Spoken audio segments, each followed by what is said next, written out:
Okay. I almost said all right and okay. So,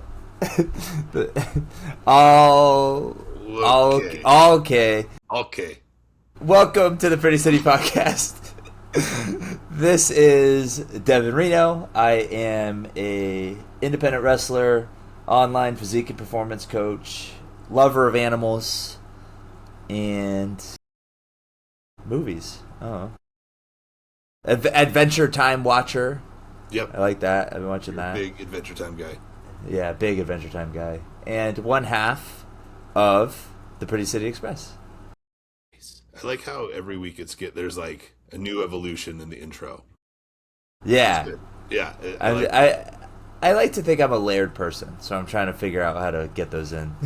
Yeah. It's Shrek 1 where the onion example. Yes. Right? That's like the one thing from Shrek that is stuck in my brain more than anything else. And I use that example all the time when I'm like in therapy, when I'm like talking to a patient about like different layers. I'm like an onion, right? You peel back the layers. Like that thing just like hit home and stuck with me. So yes, you're a layered person, like an Has anyone called you out on it for quoting Shrek? not that I can remember.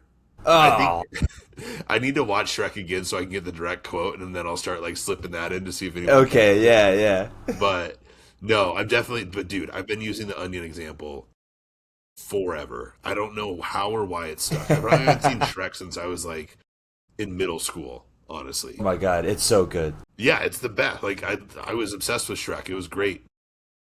I assume I would still like it if I watched it today. I think it would be great. But yes, Devin Reno, layers like an onion. And with that, I'm Christopher Landon Anthony Streeter, also known as Class. I'm a psychologist. Yes, that's a doctor and a independent professional wrestler. The other half of the greatest tag team in the history of the world, the Pretty City Express, and also pseudo wedding planner. And Okay. announcing for the first time ever, future baby daddy of Yes! Girl Streeter. Yes! I was hoping... I forgot to talk off air if we were going to talk about that. Thank God. But yeah. Oh my gosh. I'm so excited. Yeah. Class is going to be a girl dad. I knew it. You can tell everyone I called it. I know. I said girl. You did. And like, I think you said girl from the beginning when we talked about it, right? Yeah. So you did. My grandma, she said it right away. And then other than that, Zooms was saying boy at first, but granted, this was in a span of 24 hours, so she changed her mind quickly. But she said boy at first, and then as it got closer to Sunday over the weekend, she was like, I don't know, I think I'm getting girl vibes. And so she switched to girl at the end, but most people overwhelmingly said boy, and then it turned out to be a girl, which is awesome. We're freaking pumped. I'm so excited for you guys. Yeah. Oh my gosh. Yeah, we're very excited. And I was just thinking, this is why like I panicked because we didn't talk about it before. When I said lover of movies in the intro, I started, and you talked about Shrek. I started thinking about all the cartoons that I told you and Danielle to watch. Yeah. And then I was like, now I can make them because they're gonna have a baby. So I'm just gonna give like, hey, like you should show Little Girl Streeter this, and make you guys watch it too. That's perfect. That's definitely gonna happen. I'm in. Hell yeah. We'll start with Surf's Up. Okay. Surf's Up, Meet the Robinsons, Robots. I got all of them ready for you. Okay. I'm in. She's going to be a cinephile. Like she's going to be locked in to mid 2000s to late 2000s animation. Love it. Let's just give her a couple years before we introduce the horror films. Yeah, that's fair. We'll start with like Nightmare Before Christmas and see how she does. Right, of course. But the Christmas thing reminded me. Last night I saw a trailer for Scrooge, like a new Scrooge movie. Really? With Johnny Depp playing Scrooge. Oh. Yeah. Interesting. Yeah, I watched most of it, the trailer. But it looked cool. I don't know. Is it like live action or is it animation? Live action. I think it's live action. Oh. Because I think it's just like a normal movie, right? And so But it seemed like from the dialogue he had, it was like he was kind of like a Johnny Depp version, meaning like you saw a little bit of Captain Jack in there. Yeah, of His like course. his like whimsical idiosyncrasies, right? Yeah, yeah. That came through a little bit. So I'm curious. But so that was an aside. But yes, Nightmare Before Christmas we'll start with, and then the animations. Is Adventure Time? I watched like 4 or 5 episodes of it, but you'll have to tell me. Is Adventure Time like it's not for kids? It's for adults more so, right? Or is it? That's so weird because it is. It started out, I think, primarily as kids. Okay. The way I frame it is like it's along the same lines as like Madagascar, Shrek, like the DreamWorks, where it's like a kids cartoon, but there's a lot of adult humor in it. Gotcha. That is like subliminally put in. Like the first episode, there's a cupcake and like the wrapping gets pulled off. Yeah. And everyone goes, and they're like, I didn't know he was chocolate. Like stuff like that. Like it's just like that's funny to a kid, and then it's like even funnier as an adult because the pants are coming down. It's like, oh, okay. Yeah. So it's stuff like that, and then later on, I think what I like about Adventure Time is like the series grows in maturity as you go. So like the conflicts in the first season are very like elementary, black and white, and then as it goes on there's like nuance to the like relationships and like the ups and downs, and it all pays off at the end, like what they all went through and like as people and out all the relationships they built and how that works. Like that's why I like it. It's like, oh wow, there's a lot that goes into this. Gotcha. So yeah, it kind of evolves over time, and then you grow. You kind of grow one of those where the show grows, and it's fun to watch that growth happen. 100%. Yeah. Maybe we'll have to give it another try then, with when baby's around. Yeah, I think like if because you're so, I mean, one, you're different than I am in terms of like we always tell that story where I'm watching Spider-Verse on the plane and you're watching a documentary about grizzly bears. Yeah, like that's just. But I think you're also someone who doesn't like you take joy when other people find joy in things. Yeah. And how can you not, like, when your little girl is, like, watching it and laughing and having a good time? Like, it's definitely going to suck you in. So 100% if that happens. Yeah. If she's into it, I'm going to be toast. And yeah. So, yeah, we're excited about that stuff. And I have also been telling, since we found out it was a girl, because I told you off air when we were going back and forth, like, is it going to be a boy or a girl? And I was saying, like, my kind of two different mindsets I was having on if it's a boy versus a girl. Now that it's a girl, I'm like, I'm loose, I'm excited, and I just keep talking shit. I'm like, Danielle, you guys are going to butt heads. We're going to be best friends. We're probably going to have to gang up against you at some point, and it's going to be rough. So I've been having fun, like, joking with that. I'm like, I'm going to have no control over giving her everything she wants always. My only thing I'm going to try to do is, like, make sure she's jacked and has a good tan. That's it. That's my job. Yeah, and be a good role model for her so she knows what type of partner to find at some point, you know? But I'm so excited. Can't believe it's a little girl. It's freaking crazy. I'm so pumped. Yeah. We have to think of, like, there's something there. We're going to... Never mind. I had an idea, but I'll flesh it out and then. Okay. It'll probably be a gift later. What? I'll leave it as a surprise. Yeah. Gosh. Speaking of that, so we announced it publicly on. Tuesday, whatever day that was, and Graves. First, he messaged Danielle, of course, because they're like very good friends. They really get along well. And then he messaged me. He's like, "Is this your address?" And I said, "Yes." "Don't buy anything." And he goes, "What part about me thinks that one of my good friends is having a baby girl and I'm not going to buy stuffed animals?" Yeah. All right, fair. Graves is a big stuffed animal guy. Yes. Big stuffed animal guy, which good for him. I'm excited to see what Uncle Joe comes up with for stuffed animals for baby Streeter. Dude, she is going to have, like, a wall of protectors. Like, it's insane. No. Oh, my God. Her uncles go freaking hard. It's going to be wild. Yeah. It's going to be crazy. But yeah, I think we've talked about this before. Like, if like having a daughter would just be like, oh hell yeah, like you are not going to take shit from anyone. Like Yep. this is the reality of the world. It sucks, and that's how you're going to be treated. But let's make sure you know how to hold your own. You know, like Exactly. that's it's going to be so cool to see. Yeah. And like again, like she's gonna be around a ton of like strong men all the time within the wrestling world and like Yeah, everything. So she'll have she'll have a wall of intense uncles to protect her, which is but so yeah, cool. and then seeing someone like Zooms, who's just like, yeah, I'll fuck you up too. You Yep. know, like it's just like, oh wow, like she fits right in with all of them. Like that's Yep. cool. Exactly. Yeah, Yeah, she'll have Auntie Z. yeah, Yeah. So man, we're so excited. This is a so like I didn't when I sent you guys the video of the gender reveal, I like cut a little bit. So here's how it went down. It was like the most pro wrestling thing. And this is the second time Danielle's pro wrestled me.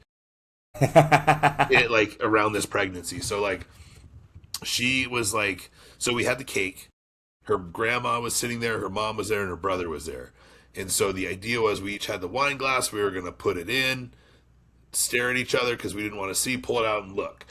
And we were kind of going over before, like, all right, how do we want to do the glass? Like, she was like, all right, keep a little air, don't like put the whole thing in. And I was like, oh shit, okay, good thing we're talking about this. So it comes time, it's like, all right, let's do it. And everyone's like, oh my God, because nobody knows yet. Like, grandma doesn't know, mom doesn't know, everyone's finding out for the first time. Who does know? Only the doctor and the baker. So Okay, so wait, how did you organize that? So what happened was they call us and tell us the blood test came through for the gender. Do you want to know now or do you want like an envelope? And she says an envelope. And then she told her mom, go pick up the envelope. Don't look at it. Don't show anyone. Bring it straight to the baker. They look at it. They put it back in. Oh, They make the cake. And then we that's all so find out cool. together. Yeah, That's cool. I didn't know any of this. And so it was pretty exciting. So, dude, everyone's like nervous. And I told you off air the story about how she was like sleeping until like 20 minutes before her Yeah, grandma and her yeah. mom came. So she had a lot of getting ready to do. So we're just like, we set everything up and then we moved it. And then we moved it again. And then we moved it again. So we were just like down there for an hour, like rearranging the little display on the table forever. Finally, she comes down. We get like cameras set up and stuff. And everyone's like nervous. And so we're like, all right, let's do it. So we're side by side. And then our mom goes, 3, 2, 1. Daniel goes, stop. And we're like, she's like, I don't want the counting. And we're like, What? okay, okay, okay, cool. You ready? Yeah. Her and I go. She goes, no. And then her grandma at that point goes, oh, Jesus, just do it. And I was like, what? She goes, I'm not ready yet. And I was like, oh my God. And then we finally did it. So she like we always talk about in wrestling, like, yeah, you can do it like this, but you left so much on the table. You could have Yeah. gotten more out of the spot or whatever. She squeezed every piece of juice out of that spot. And then Big Pop, once we found it was a girl, and there's a picture of both of our faces. I'm gonna post it at some point, but we're both like, oh, like it was That's so sick. just surprised. And her grandma was like, because there was a split second of silence, and she was like, you guys were so shocked. It was so cool to see that. And then there it is, it's the girl. And then everyone Yeah. like started crying, and it was just a beautiful little moment. Oh my God, that's amazing. Yeah, it was a lot of fun. So What a trip for like Danielle, but just women in general there. Like I'm gonna find out like that's obvious, but like that's a human inside of you, you know? Like to not know, like yeah, I guess that would freak me out and trip me out. yeah, and Like just to what is my body creating right now? right, 100%. Yeah. And like so I was like, I made the comment, I was like, afterwards we were kind of like coming down from it, I was like, I don't know how anyone doesn't find out and they wait till birth. Like that would stress me out. Oh Like my God, yeah. I would need to know. But then her mom and grandma were both like, or especially her grandma was like, we didn't know, we didn't really have any ways of telling back then. And her mom was like, yeah, like even the ultrasounds and stuff weren't that common when Danielle was born in like the like 92, same year as me. But like even then she was like, yeah, we like really didn't do ultrasounds or anything. It was like kind of a rare Wow. thing. So I was like, oh, all this shit's like really new, which is Yeah. crazy. Yeah. And I've noticed too, Interesting. even like, so I think I told you we did like the blood test to find out if it had like any genetic deformities, like sickle cell, Down syndrome, any of that stuff. Yeah. Every time I tell someone that who's like a little bit older or has had kids or something, they're like, "Oh, are you guys worried?" We're like, "No, they just told us like it's easy and it's just like that's just what you can do now and it doesn't cost anything extra. It's just part of the routine." They're like, "Whoa." That's cool. So again, like it's kind of interesting and cool seeing like what we think is kind of normal and we're just learning now, but then what people who've had kids within the past 5 years, 10 years and beyond that, they're all like, all this shit's new. Like this is crazy how fast things are advancing in that regard. Yeah. Oh, that's so cool. Yeah. Well, and yeah, because I don't know, I like not knowing until like stuff like that. It's like how I understand to a certain extent, but also like how do you mentally prepare for that? I Like know. I feel like once the baby's here, it's like oh my god, okay, you got to lock in, like So if you're just taking in all that new information on top of the fact that you have to now put up, like put up or shut up, like I feel like that'd just be a lot. Yeah. I I've thought about that too cuz like I've had friends who have waited until birth. I wonder if there's something about like us being just psychopaths in some way of like preparation and competitiveness and like if there's something there that contributes like yeah I need to know now so I can prepare the best possible way mentally physically get the house ready, Yeah, you know what I mean, like yeah. just like that over preparedness of being an athlete and being like just kind of a psycho about those things. I haven't thought it through completely yet, but I wonder if there's something there with just like the way our mind kind of works in everything else. Yeah, I was talking to someone this week about like how going with the flow and then being ambitious is like two kind of contradictory things. Yeah. And I was like, I used to think that, and then I realized, oh, just because I'm like we've talked about it, the things I can't control, if I let those be go with the flow, and then everything else is I'm gonna work as hard as I can on the things I can control, then that's like I think the perfect balance of that. Yeah. Because otherwise, like I, you know how I am, I would get extremely frustrated with things. So like this is kind of I don't maybe it's along the same lines where like you can't control what happens, but you can control knowing like the amount of information you have beforehand. Yeah. So like okay, if that's something I can then prepare for, I'm going to do that because Exactly. there's enough that's out of my control here, especially as the man, that like okay, I'm just gonna go with it. Like what can you control? Being there for Danielle and preparing mentally on how you're gonna like be a father. Like really, those are the two things that you as the guy have control over, and then it's okay. And then on Danielle's side, I'm sure. I mean, I don't want to speak for like a woman in this situation, but like they're at the mercy of whatever's going on with their pregnancy. Like they have even less control, which is crazy because Yeah. they're holding and harboring this child, but they probably have less control than you do because of their hormones and because of how their body's not able to regulate and all these things that like they're kind of at the mercy of this thing. And it's okay, control your stress. Well, how do you do that when this like being inside of me is changing that, Yeah. like on a Yeah. hormonal level? Like that's crazy. That's no, that's probably got a lot to do with it. And like that control thing for sure. And also one other thing I would add to that is like, okay, the name, right? So I've heard plenty of stories of people going like, all right, we're not gonna know what the gender is until birth, and then birth comes around, it's like, well, we thought it was something else. We didn't have like a girl name ready, or we didn't have a boy name ready. Now it's a boy, and we have to figure out like, and so it becomes a maybe this does really go back to control, but then it can become like a shoot. All right, let's figure something out quick. Versus, okay, it's a girl. We now have it about 6 months to like decide on what we want to name her and have like a well thought out plan for that instead of making kind of potentially an impulsive decision. So Yeah. yeah, for sure. But yeah, But dude, then like, some people overthink during that time. yeah, Like it's when they do it that they start like 6 months, but you can't really do like you have the ability to change the name 500 times before then. Yeah. So like I guess it depends on your decision making abilities. Yeah. That's very true. Because that is a skill. Like even if it's not that a name would be a wrong decision, but there are people who like they're so scared of the wrong decision. It's like sometimes the wrong decision is better than not making one. Like just, and that's something I learned as a leader. And it's funny because this is something my mom and I bonded over when I explained how I learned that. She was like, "Yeah, that's great," because she's the same way, but we had never talked about it.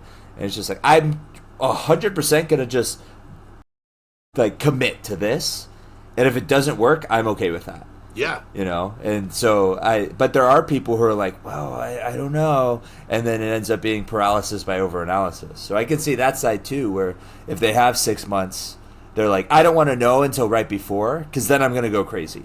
Like if they have that self-awareness, then fair enough. Good point. Yeah. So you got to know your decision making style and like your ability to cope with like stressful situations in the moment and stuff like that. Yeah.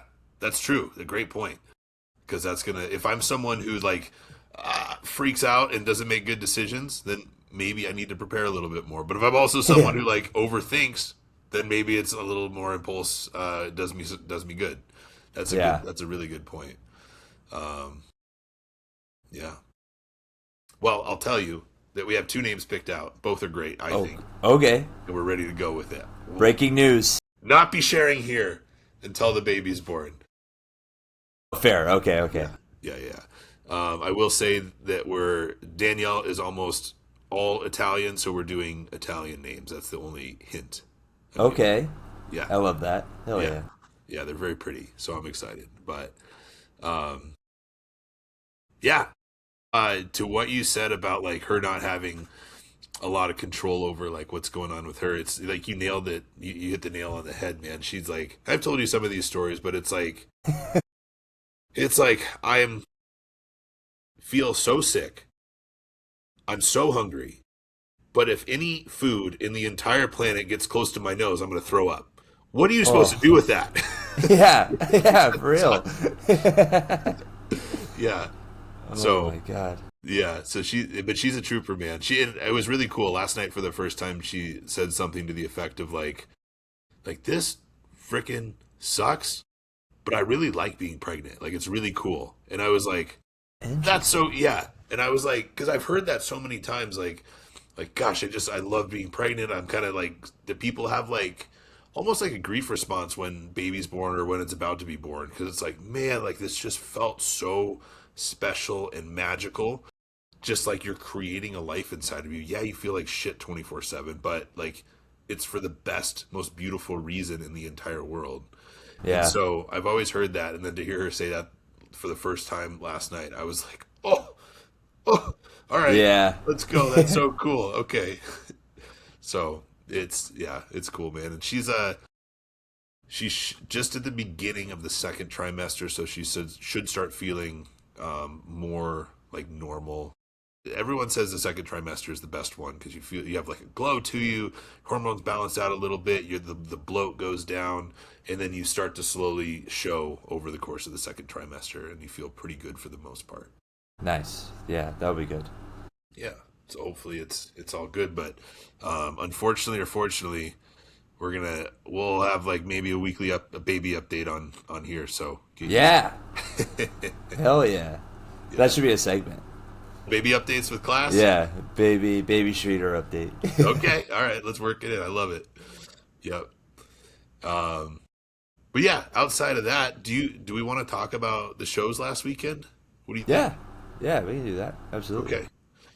So first off, I don't know if you slept for more than like 10 hours over the course of 4 days. No, not well. To be fair, I did sleep on the planes a lot. Okay. So if that counts, then because I was thinking about that. I had one night of sleep coming back from LA. Oh, well, that wasn't really a real one. It wasn't that one. That's when I stayed at your house. It was the night after PCW. Okay. Because I think you dropped me off around 11-ish? 11, 30, 11, somewhere in there. 11:30. Yeah. And then I hung out for a bit with the dogs, ate some food, and I fell asleep probably around 1, and I woke up at 8. So, like, that good 7 hours, yeah. Yeah. And then the rest was just flights and planes and airports. I was in an airport, multiple, for 16 hours over the whole weekend.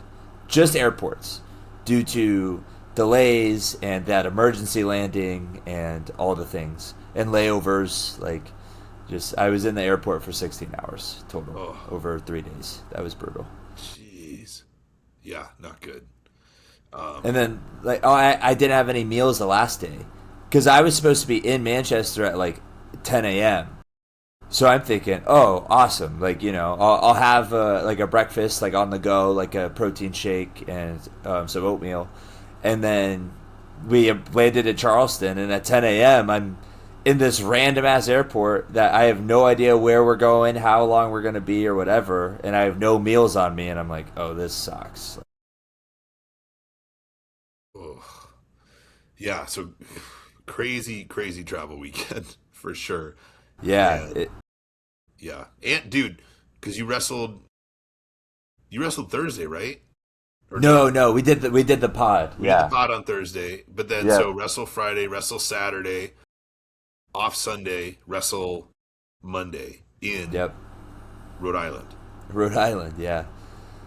Which I guess we can get to that. So we'll break down the travel. Like, so Thursday night, whatever, we record the pod. Friday morning, I wake up at 4, I believe.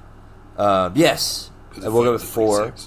Yep. I get to the airport at 5. Manchester Airport, that early is easy, so I got right through.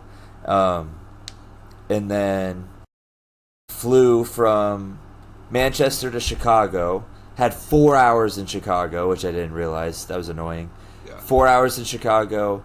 Get to Ontario, California. That's where you guys picked me up. And I was there for like 2 hours-ish. So I was hanging out there.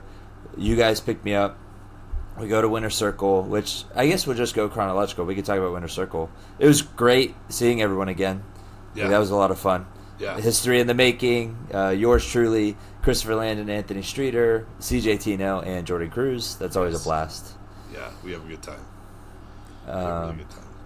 So yeah, we had that 6-man main event. Us with CJ Tino by our side versus Slice Boogie and Krusty Crew.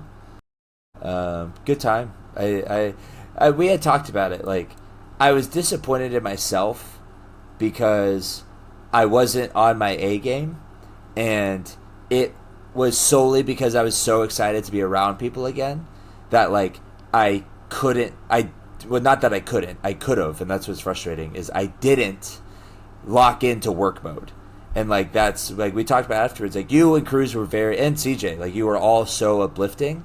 But to me, it's like, no, like, I understand when you mess up. That's okay. But, like we talked about earlier, the things that I can control, I failed on. Like, I could have had a better mindset and a better switch to go, hey, this is your job now. And that was like a wake-up call for me where now I'm going to take that into, because I was thinking about it, I'm like, I'm kind of betting on myself for this to be my job, so why don't I act like it? Yeah. Like, when I would clock in and do a surgery, right, I wouldn't be like, oh, cool, like, I'm going to have so much fun, like, we're going to chat. Like, yeah, it might be a more lax surgery, but I'm still not walking in there like, oh, I'll get to that, or I'll do this. No, like, no matter what, I was on the ball. I had, like, my fluids ready to go. The doctor, whatever they needed, was already there. Like, so that I need to take that mindset into wrestling. Yeah. Like, if this is going to be how I want to support myself and how I want to take my career to the next level, then my mindset has to match that. And unfortunately, I mean, it was still a good match. Like, we still had fun. We still had a great time. And the match itself was good. But I know what I'm capable of, and I didn't reach that because I failed to lock in. And so that was like a big wake-up call for me. Yeah.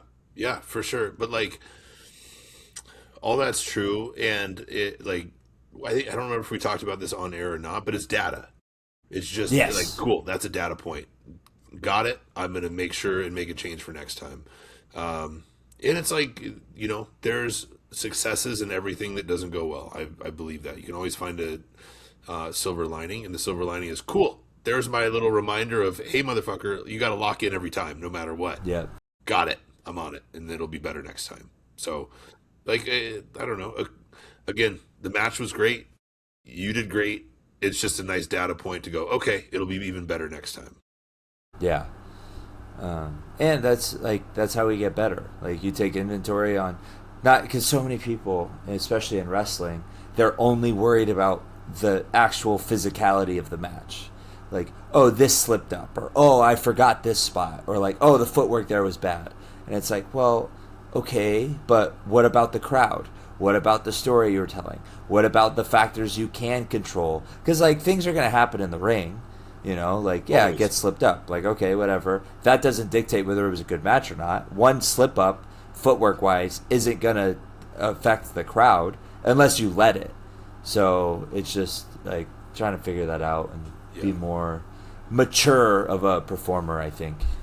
Yeah, I got you. That's, and I've talked about this on here before too. That, what you're talking about, is the main reason I like to do like a routine before I go out, because it's like all these dominoes start falling, and then when it ends, I'm like mentally prepared to go compete, you know?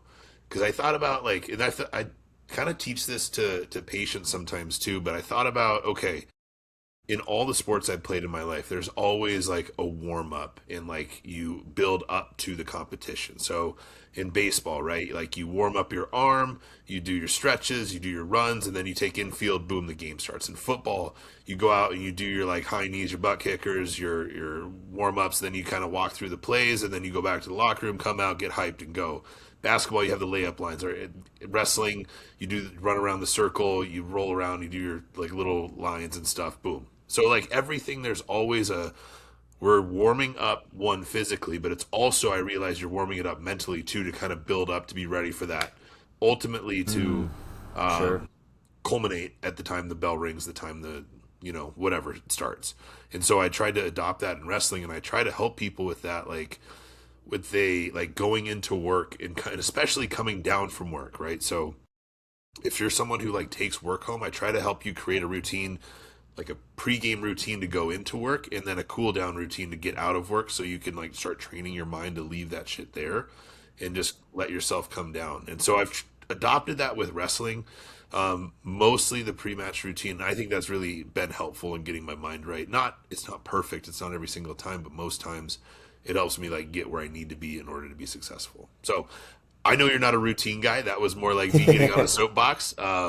But that's it, all of that to say, it's important to be able to do whatever you need to do to get to that place.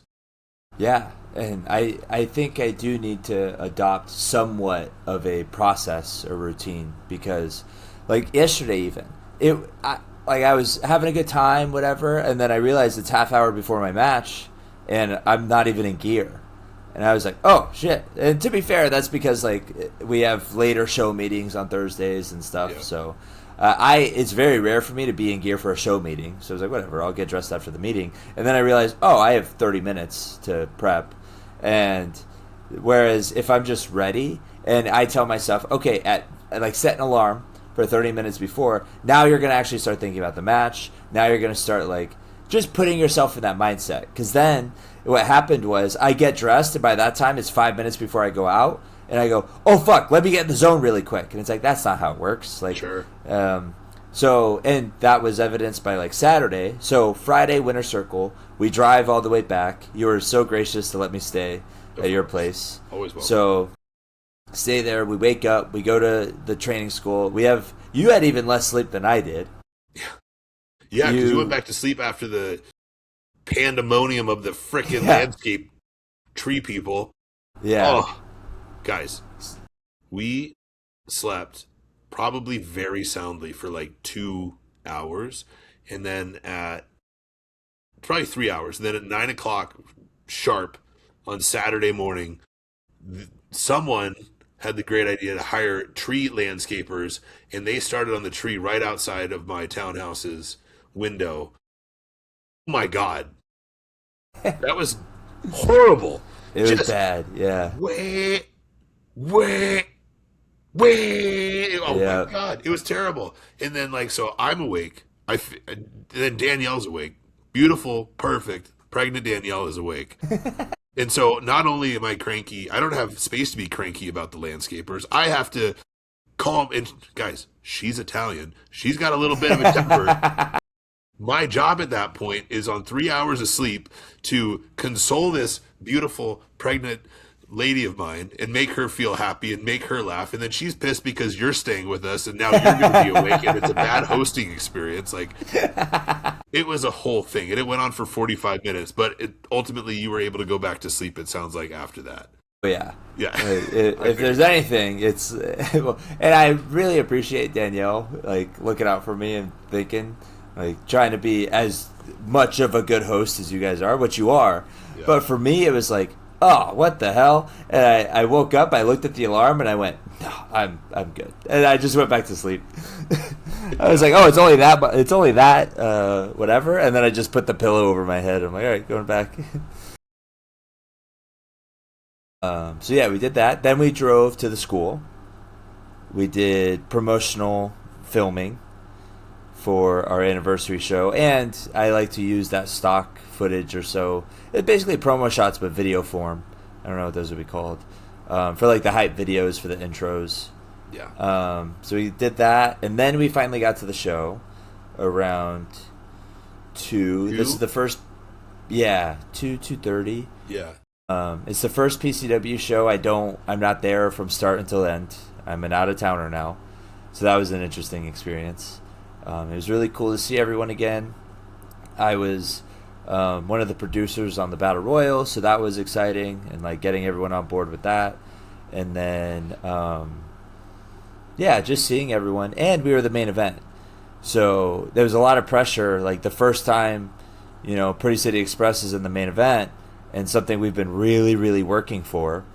Yeah, and so that was a big one, and it was, okay, let's do this and make sure that they don't regret it, right? And I feel like we did a good job, but that was something too where the winner circle match, I'm almost thankful for that learning experience, because before that whole day, even though I had a lot of other things to do producer wise, I was like, I'm locking in. Like, this is without a question going to happen. Like, I am going to deliver in this match because I am not letting these people down again. Yeah. And that was like a huge... Dude, I don't even know if we talked about it. We've talked about it on the show before, but I have those moments where, like, the emotion just hits me. Yep. And it's right before we go out. And that was the most powerful wave of emotions I've had in wrestling yet. Like, right before I don't know if it was like lack of sleep and everything we had done and the whole day finally. Because that whole day, I was like, I just want to wrestle. Like, can we just get to it? Can we just get to it? Like, oh my God, when are we up? When are we up? Like, let's fucking go. Let's fucking go. And then, right, like 5 minutes before, dude, my head got warm and everything hit. And I just, like, profusely started tears coming out of my eyes. Like, it was bad. And I was like, what the fuck is this? Like, this is an extreme case of these emotions. And I just wrote it. I was like, all right, like, I'm not fighting this. Like, let's go. And I think it paid off because I was just in a different place mentally when we went out there. And we delivered. I think it was a great match, and it was a lot of fun.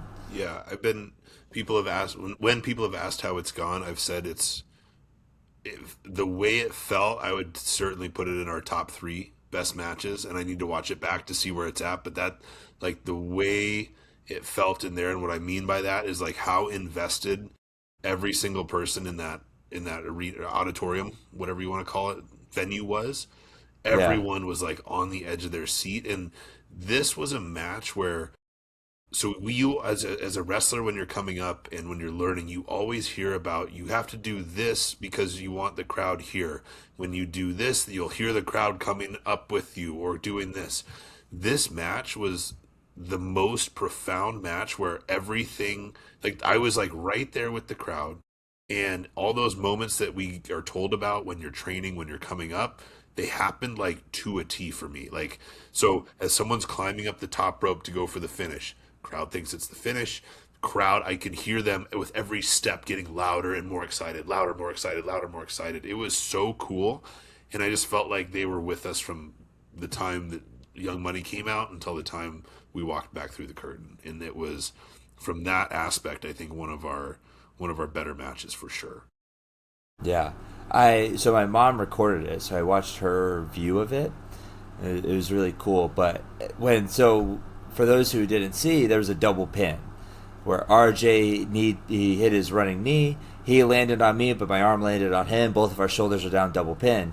So the ref counts 3, and everybody stands up in the whole place. They stand up, they go crazy. There's a kid in front of my mom, like 5 rows ahead, takes his shirt off and starts waving it like a towel. Like, that's how into it they are. And I was like, oh my God, like, that we did that. Like, that's insane. And then no music plays, but they can't hear it anyways. They're just going crazy.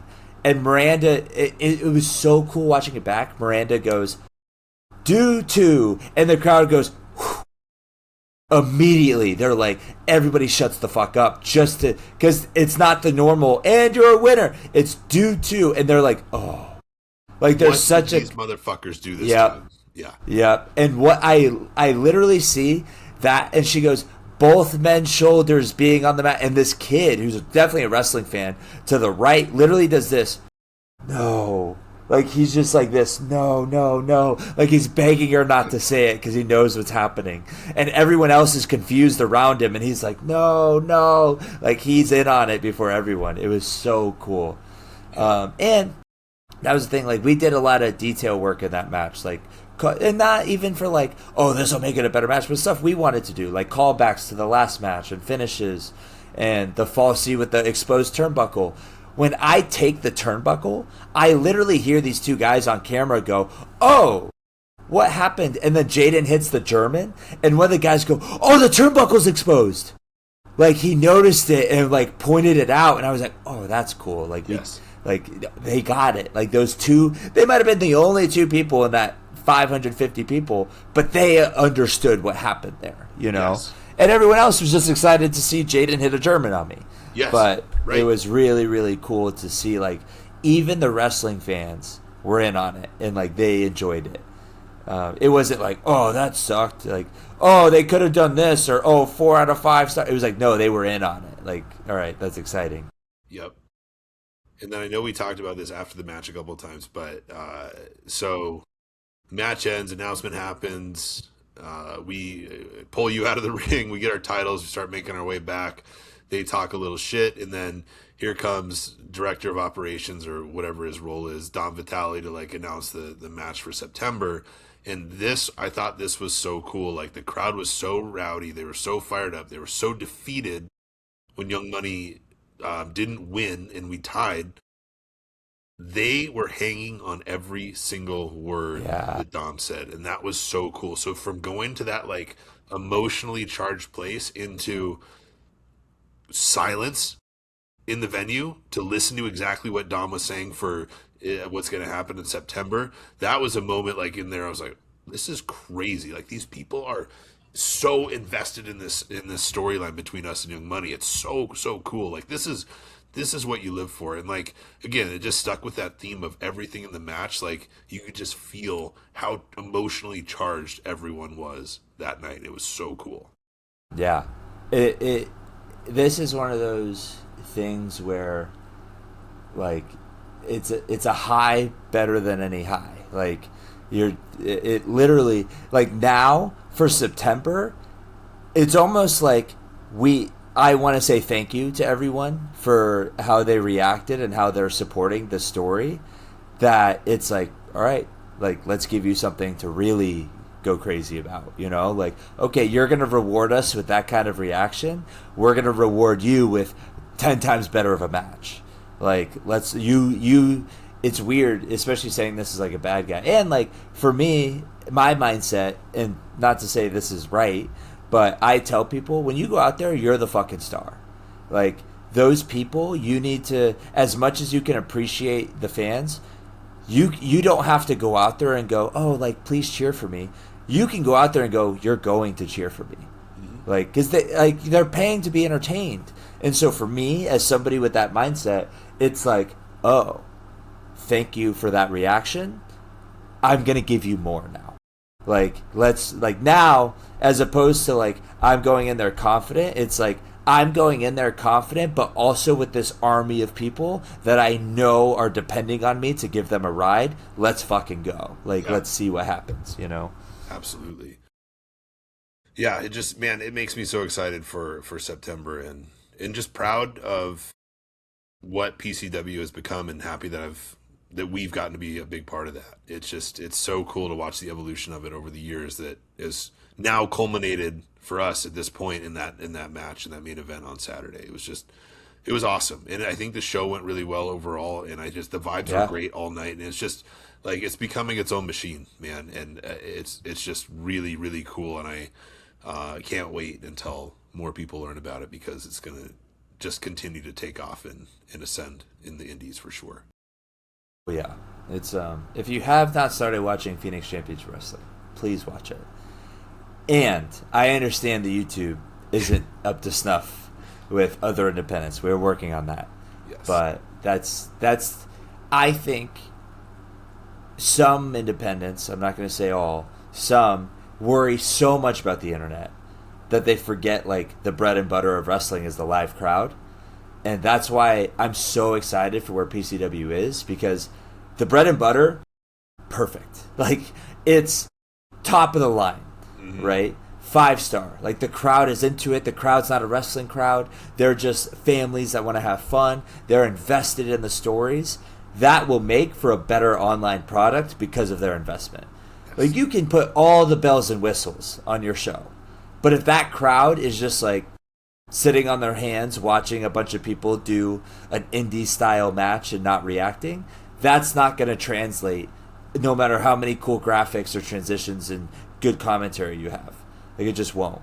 And I'm not dogging on, like, that's just my opinion, you know? Yeah. And so, like, our weak point is that production. Yes. And so now, if we can, okay, let's start to put more emphasis on that production, we can have something really special, I think. Agreed. Very much so. Yeah, if there's more of an online presence with PCW, man, the sky's the limit. And it's selfishly and kind of nostalgically, like, I just see what Ultra was, right? Yeah. Like 6 to 8 years ago, and how hot and exciting that was. There's potential there to be something like that for sure. Absolutely. Just with that production improving, that's going to be really helpful. Well, something that I've learned a lot about out here is, and I'm trying to pay a lot of attention to, is the production side, because Wrestling Open has an amazing production.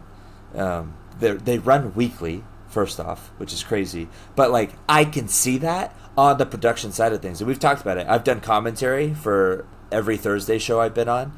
And there's such a well-oiled machine that literally the other commentator, Scott, is cueing Rich on when on the broadcast to seamlessly transition to him announcing the next match. Ooh. So, like, what'll happen is commentary, Scott sends us off to whatever video package is going to play. Then there's a production guy who will then count down Rich how much longer is in the production package. So then, like, Rich he'll be in the ring and he'll go, hey, 10. And then from there he goes 3, 2, 1, go. And he hits a button that transitions to hard cam where Rich is, and Rich is already, all right, ladies and gentlemen, our next contest. Like, wow. It just flowed. Like, I'm literally on commentary, like, watching everyone work together. And then it's so, like, I love wrestling. Like, I love every aspect of it. So this has become, like, my new, like, passion, and not passion, but, like, my new hyper focus is like, okay, how are we going to transition here? So, like, and Scott's amazing. Like, Scott's so good at this stuff, and he's been working on it a long time, and obviously so is Rich and the whole Beyond crew. And so I'm watching, and me and Scott are calling the match, and the finish happens, and then I've learned 1, 2, 3, oh, quick reaction, quiet, because then I look at Scott, and Scott goes to Rich, and Rich goes, and you're winner of the fall at this time, blah blah blah, whatever. And like from a production standpoint, you don't know why that flows so well, but it does. Yeah. And that's, dude, like, how many times have we talked about that for PCW? Like, Yeah. that, like, I've become such a nitpicker on that kind of stuff. Like, my biggest thing is video package, boom, start hot, match, your first contest, boom, we're right into it, boom, boom, boom, boom. Because what happens is we go, video package, awesome, everybody cheer, yeah, all right, guys, how are we doing? Okay, tonight we're sponsored by this person, we have tickets on sale, we have this, and the crowd's like, can we fucking watch the wrestling, please? Mm-hmm. Like, we got so hyped, and then now we're just like, okay, what's going on? It's exactly like a match. It's literally exactly like a match, right? So if I'm going to do all these high spots and then pin and then try to go to a cutoff, the crowd doesn't give a shit because they got brought down by the pin. If I'm going to do the high spots, I got to go to the cutoff right away to get the best reaction. So to your point, yeah, intro video, always fire Devin, by the way, killing it with those. Boom, Brandon's in the ring. The lights are on. Welcome to Phoenix Championship Wrestling. Our first match. Boom, we're in. It keeps the crowd up. It keeps them fired up. And like they're going to be like foaming at the mouth animals ready to watch that first match if they can keep it up like that. Yep. So true. And I think that's a detail that goes unnoticed a lot of times or underappreciated. How many times have me and you been in the back right before we go out for a match and the announcer's just like chatting? And I go, shut the hell up! Like, get us out there! Like, what are you talking about right now? Yep. And it's not the announcer's fault. It's nobody's fault. They just don't know why that affects the rhythm of the show. Like, if I think of wrestling like matches as like songs, right? And sometimes I'll just be thinking like, I don't think moves. I think, okay, where do I want the crowd? Boo, yay, boo, cut. Oh, like that's how I envision the match. So I don't like that could be whatever the move wise, but that's how I try to think about it. And so when I think of if that's a song, the show is an album. And like if an album flows together with interludes and they have like correctly placed, and it's the album start hot, and then you mix in like the soulful, like kind of more meaningful, slower stuff, and then you end on a high note. Yeah. Like that is what a show is. Yeah. And so you think most artists put together the album in a very specific order. And so why aren't we doing that on a show level? Like as much as the individual matches are like art pieces, as much like a song, the album is a collective collection of it, or a collective art piece. So that's how you need to view these shows, in my opinion, as pretentious as that is. And so that's something that like I've become such a stickler on, because it totally impacts the way that the crowd reacts to each thing. And then there's times where like me and you are all go, oh my God, we lost them. Like we had such a hot segment and then we didn't think about the transition, so now they're dead. And I'm like, oh, and I'll go to the next match and I'll go, I'm just letting you know, they just killed them. You need to get them back. Like, and it's just, I'm sorry. Like, that's just the way it is. And I don't say that to put pressure on them. I say that to go, like, you can do this. Fucking lock in. And they always go, okay. Like, I got you. It's like, I know you do. Go show me, And it's just that little bit of extra oomph in things that when they go out through that curtain, it's like, okay, cool. They got it back on track. 100%, man. It's the little stuff like that takes people from, like, you can have a good match, but these little things that we're talking about are going to make the match that much better and put you into like elite status. And like same thing with a show. You can run a great show with great matches, but the little transitions between like this that you're talking about, that's going to make it an incredible show. And a lot of people aren't going to understand why, to your point. But they're going to go, I don't know, man. I just love PCW AZ. Like I've been to other good indie shows, but there's just something different about that one. Like it's like, again, the thing that makes the 1% different from everyone else are those little baby things like that just really, boom, put you into the stratosphere. And that's why the 1% of the 1%, because they do all those little things. They think of all those little things. And either other people don't want to figure out what they are, don't know what they are, don't know how to do it, or are lazy, right? Like that's what makes the difference. And that's why they're important. Yeah. Like the amount of times on an indie that a match ends and then it's just awkward silence for like 2 minutes until the announcer gets in and goes, "Hey, how was that, guys?" It's like, go, what are we doing? Like, the show is a show. The entire in a movie, do they just like go to a black screen for a bit and like a scene happens, it goes to a black screen and then it comes back and they're like, "Hey, we're back." It's, wait, what was that? You know, or, "Oh, cool, I'll check my phone now." Yeah. No, I don't want you checking your phone. It's a movie. I want you invested. I want you to suspend your disbelief. You're in our world now. Like, that's where I want you. So why am I giving you opportunities? It's like opening the door out from our world and going, "Hey, you can go back." Mm-hmm. Why? They're here. Why are you inviting them to go back? That doesn't make sense. Yep.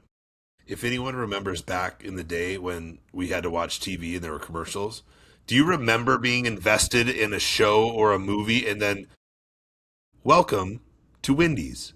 We're going to talk about cheeseburgers now." And you're like, "Ah!" Like, that was all the rage about why streaming was so cool, is because there were no commercials. Like, people were freaking out, and it makes a difference. Like, just remember how you feel when a commercial hits when you're into something.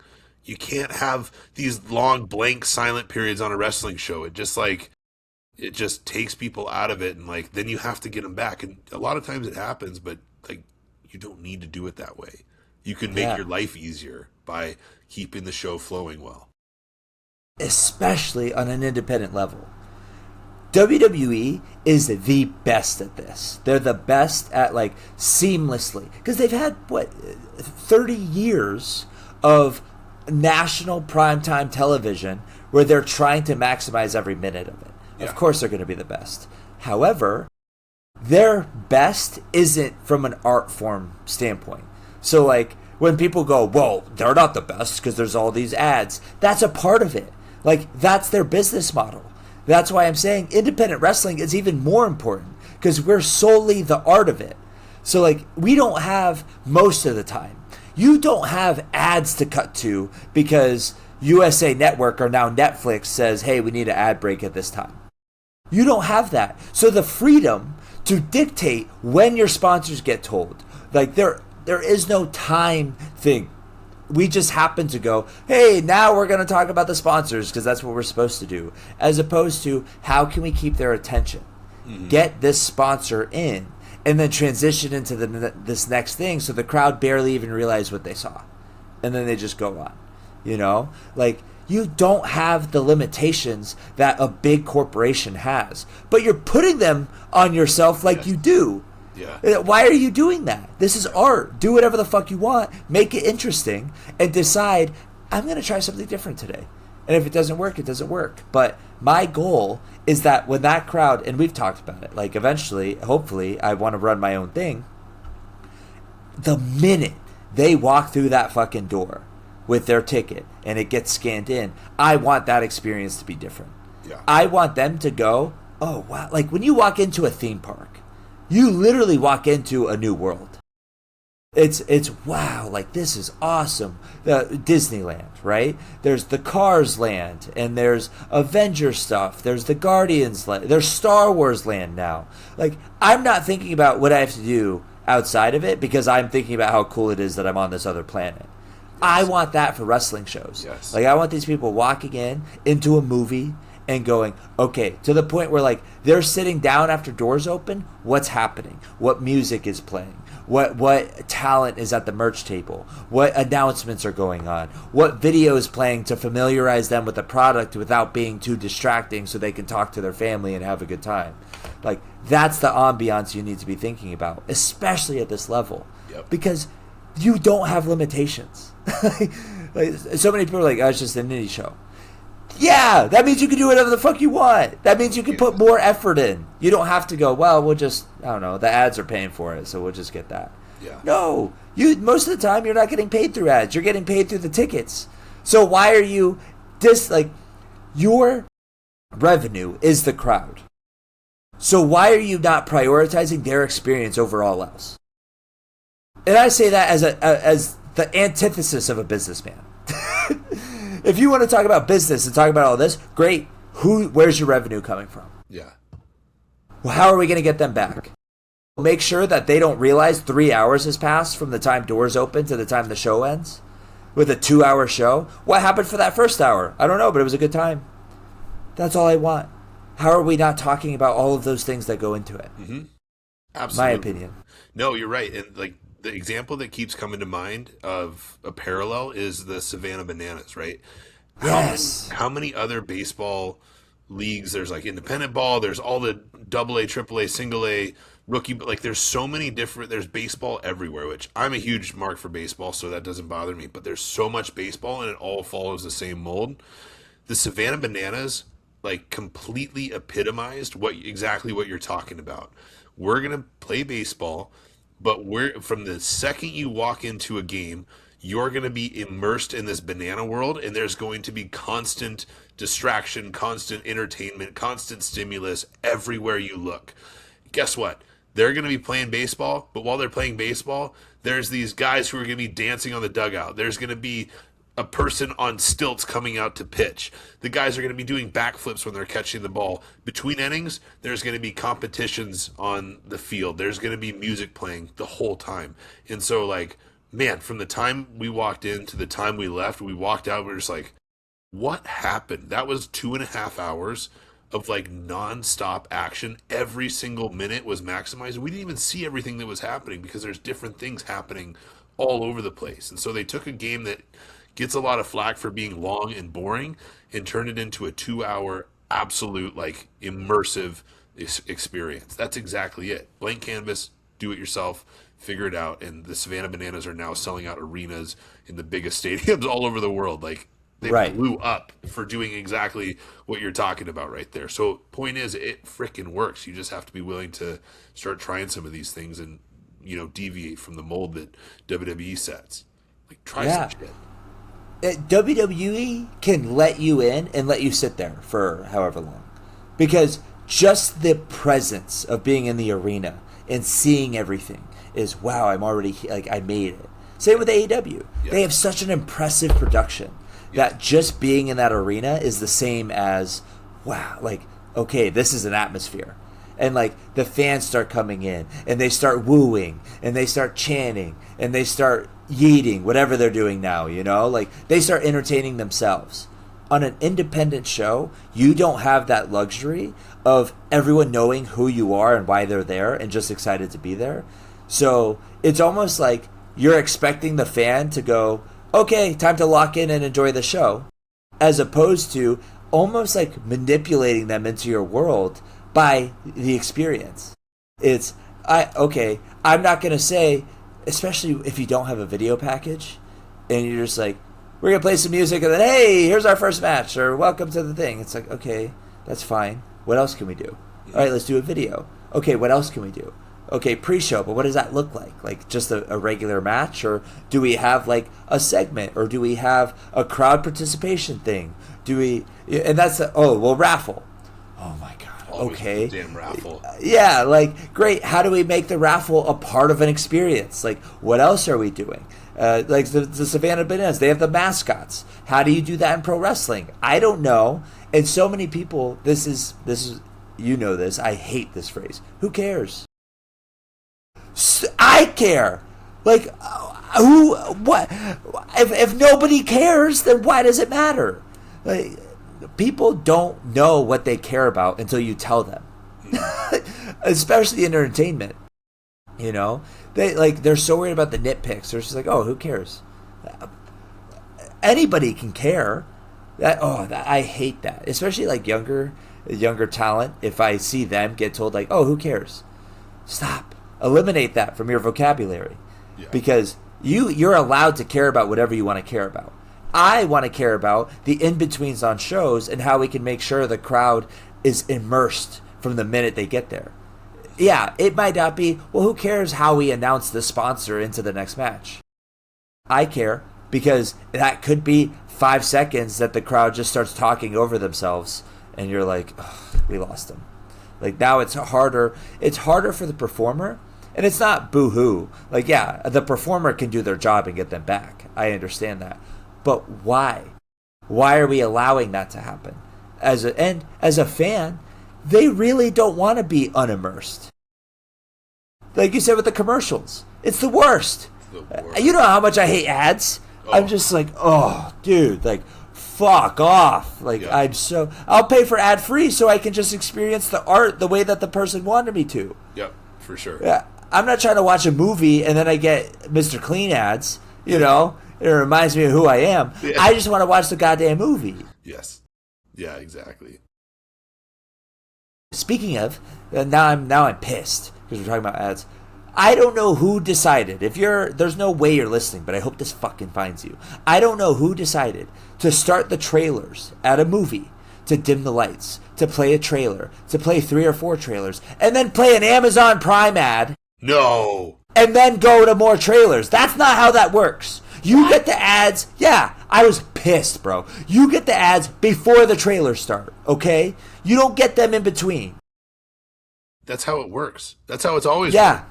I don't give a fuck how much you paid. And honestly, fuck you, AMC, for allowing that. For allowing this experience to be tainted because Bezos pulled out his fucking checkbook. Fuck you. You need to prioritize the experience. I know Amazon paying you a lot for before the trailer ads. I know your partnership with Coke is more than enough. You don't need more money. You know what'll get you more money? Tickets. And you know how you're going to get more tickets? Actually, for a movie theater, concessions. If you don't have your ads, I will go and buy a snack every time. I might give it away because I don't need it. But I don't care. If you are willing to prioritize my experience over whatever the fuck Bezos is paying you, I will pay you more. 100%. Because I appreciate that. Yeah. Oh, dude, I almost blew my brains out. I was like, are you... now I'm like invested in these trailers, and I get an Amazon Prime ad in between. Nope. Are you kidding me? Think of how long we've been conditioned. Like, you're a huge movie guy. I know for me, who I don't go to a ton of movies anymore, but I love going to the movies when I do. And that moment when the lights dim and the first trailer plays is like, oh, all right, here we go. Yes. Like, dude, for like my whole life, when I'd see a movie with my parents, I'd be like, it's starting. Like a kid on Christmas. And then because we're conditioned to go, okay, lights on, we're going to see some cool trailers. And then when they darken even more, the movie starts. And like we're just so conditioned to that experience. It's special. So when they throw an ad in there, it's like kicking me in the nuts. Yep. What are we doing? This is terrible. And I don't like that at all. I haven't experienced that yet, but that would keep me from going to the movies for sure as like a casual moviegoer. Yeah. Well, and it's funny we're talking about lights because everybody like makes fun of me because I care about the light cue, right? Like when the lights go off, when they come on, that matters. Big time. That 100% dictates the entire vibe of the show. Yes. Like how many times, Dom, I'll leave like a 5 to 10 second blank screen at the beginning of those videos because what happens in that 5 to 10 seconds? The lights go out. What happens when the lights go out? Oh, hey, fuck yeah. Like, okay. Or they pop. Like Dom the other day, we had a new crowd. Like, there was a lot of first timers. And I could tell that because the lights went out and they cheered. And it was, see, we already have them. Yeah. We hooked them. Yeah. Just by the lights going out. If the lights go out and then, like, they just randomly come back on and it becomes this, it's like we lost them. If you cut the lights out at the right time and then bring them on at the right time, that's 2 reactions that we can get the most out of. So like when the music's going and the video's now like looping over and over and the lights aren't going on and I'm losing my mind, like, turn the fucking lights on. Like, what are we doing? Turn the lights on. It's because like the crowd's like, oh, okay, what's going on now? What do we do now? Tell us what to do. We're here to be entertained. You got to tell us. But if the lights are out and nothing's happening, then we're going to get confused and distracted. Like 100%. Yeah, you're leaving stuff on the table. So important. What a weird side tangent that was. We got into Amazon ads at the movies. Solid side quest right there. That was good. Can you tell we're passionate about production of wrestling shows? This is how it matters. You heard it first on the Pretty City podcast, so you know it's legit. Well, and that's something that I'm going to go back on the soapbox. That's something, too, where, like, people say I'm passionate about wrestling. I go, no, you're not. Like, how many times have I said that? or like especially new people at the school, and it's kind of to be a dick, but it's mostly to like put in frame what passion means. We're like, why are you here? Because I love it more than anything. That's not. I don't believe you. Yeah. I've literally said that to so many people. I go, well, that's not true. Like, what do you mean? I go, you're not in shape. Like, just that. How do you love this more than anything, but you've never gone to the gym? I don't understand that. I love this more than anything. I went to the gym when I was at 12, and I hated going to the gym because I said, oh, Chris Jericho said in his book he had to go to the gym. At 12 years old, I was like, okay, I hate this thing, but my favorite wrestler told me I have to do it because he did it. So how did you not make that? If you love this more than anything, how did you not connect those dots? Or, when they're further along the line, I love this more than anything. You skip days of training. Yeah. You have specific days that you don't go to because you don't like the coach or because you get feedback you don't like. You know, it's like, do you love this more than you don't love this more than you like being comfortable? Like, I hate being uncomfortable. We've talked about it. I've had miserable days of training here. But not once did I go and be like, man, I think I'm just going to skip because I don't, like, I don't. Because in that moment, I go, hang on. You say you love wrestling more than anything. Do you love it more than that feeling of uncomfort? Okay, then go be uncomfortable because that's what has to happen. Yep. It's not the whole move, like, you know? The whole move is for that reason. The whole move is one giant lump of uncomfortable. Yeah. Like, that's one of the things I'm most impressed with, because I don't think most independent wrestlers would have the balls to do that and then pull it off and then be successful with it. Like, there's so many uncomfortable things along the way, and it would have been so easy. Nobody would have questioned it. Been like, yeah, man, car broke down in Albuquerque. This is a sign, whatever. I'm just going to come back. Or whatever. I came back for the first weekend, had to have shows. Man, I really miss it. You know what? I got some reps out here. I'm going to come. Like, it's always, I think people are always conditioned to look for an out and like to let themselves off the hook. But the really impressive people, that 1% I was talking about earlier, they always have a counter for that. They always know how to overcome that voice and how to be comfortable being uncomfortable. That's one of the greatest superpowers I think that people can learn to do.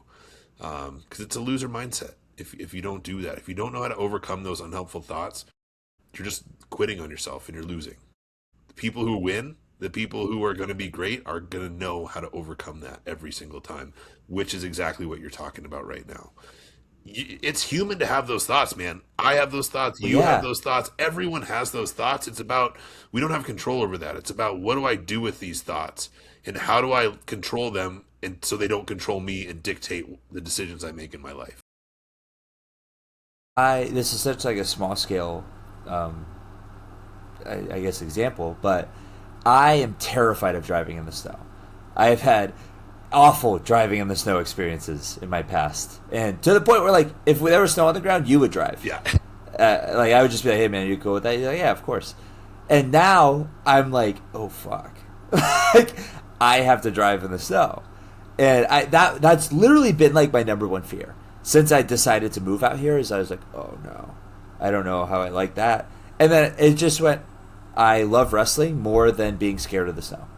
Like, that's all. And so when I'm terrified and being like and drifting or whatever and trying to learn and all of the fuck ups that are going to happen, because I'm sure they are, and as long as they're safe or whatever, that it's okay.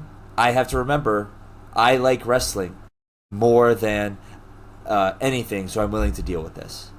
Because if you're not, you don't love wrestling more than anything, and that's okay. Just admit it. Just admit it.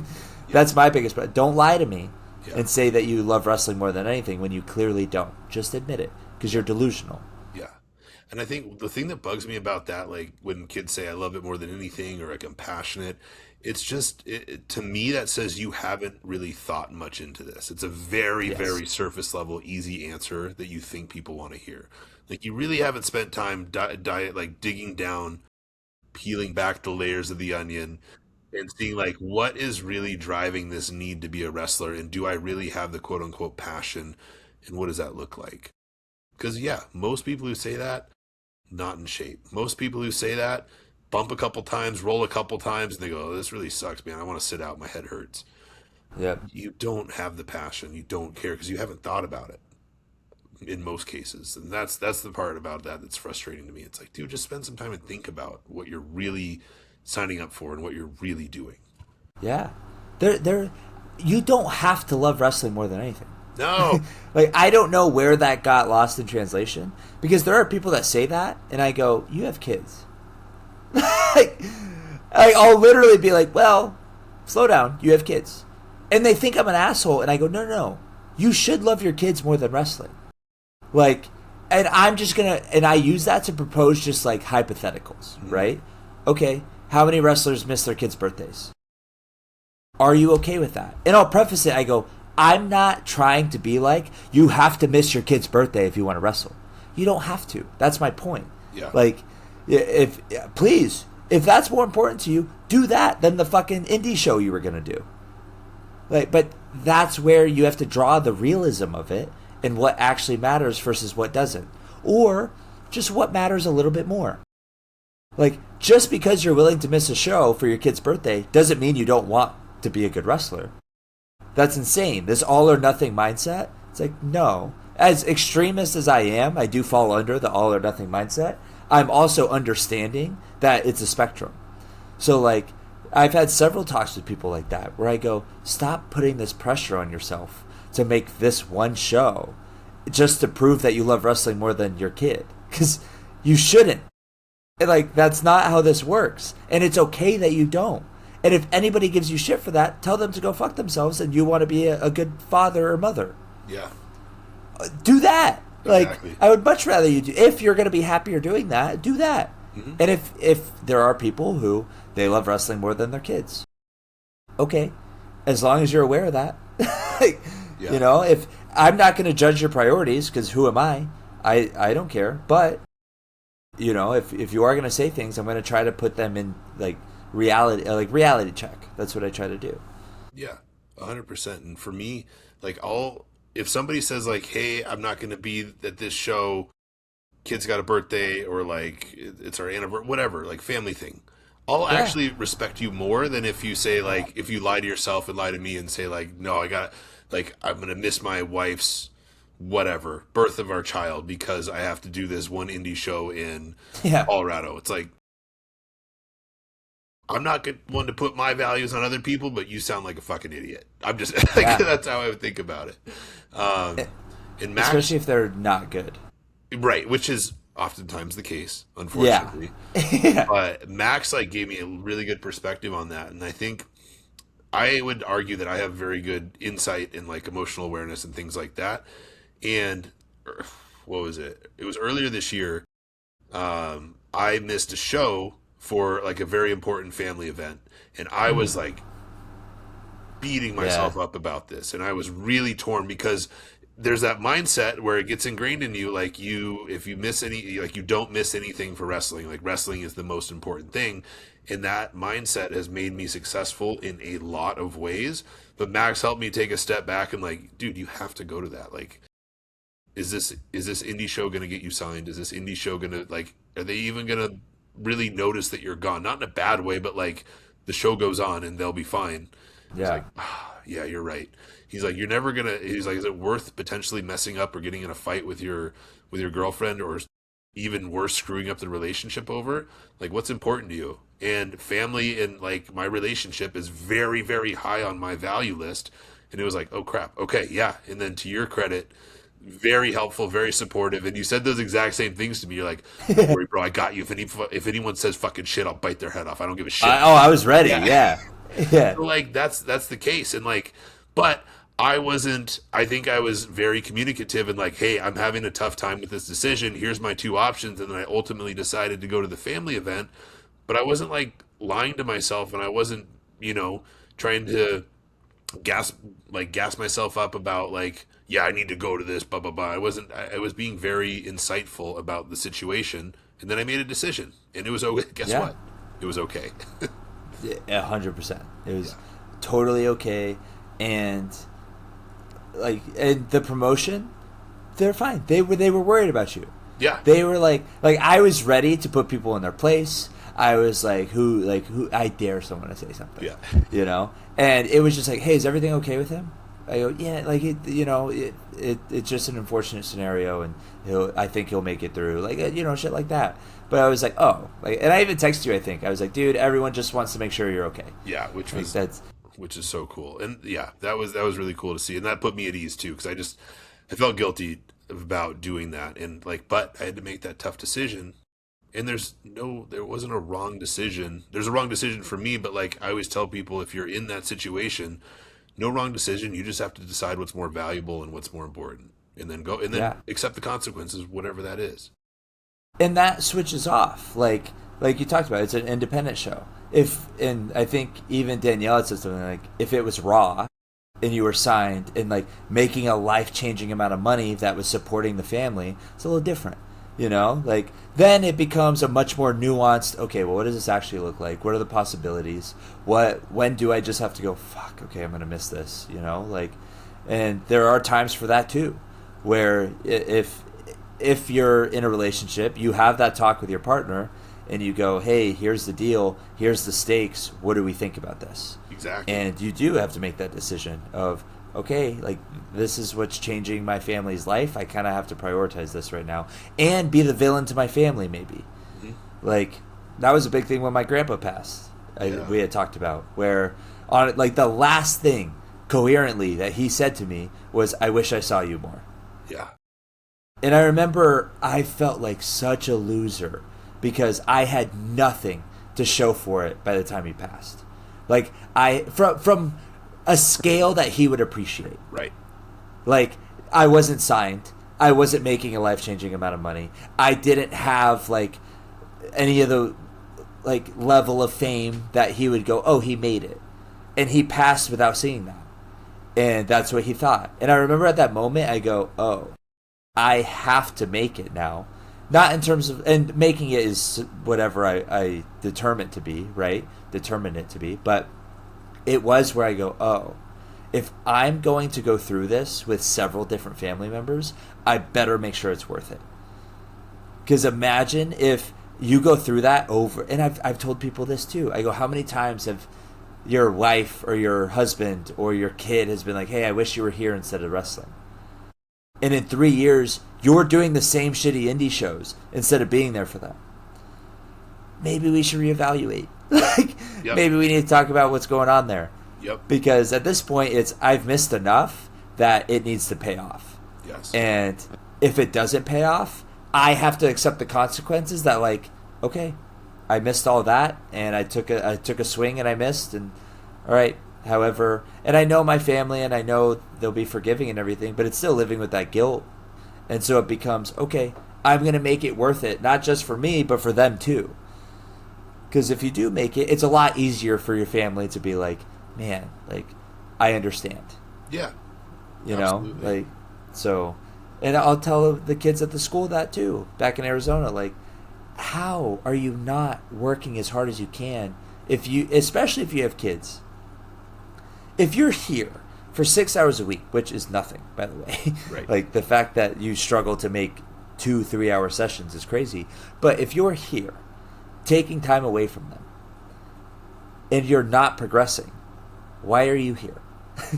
This time would be better served elsewhere, where maybe you could actually progress, whether it be relationships or work or whatever. And that's something that is entirely in your control.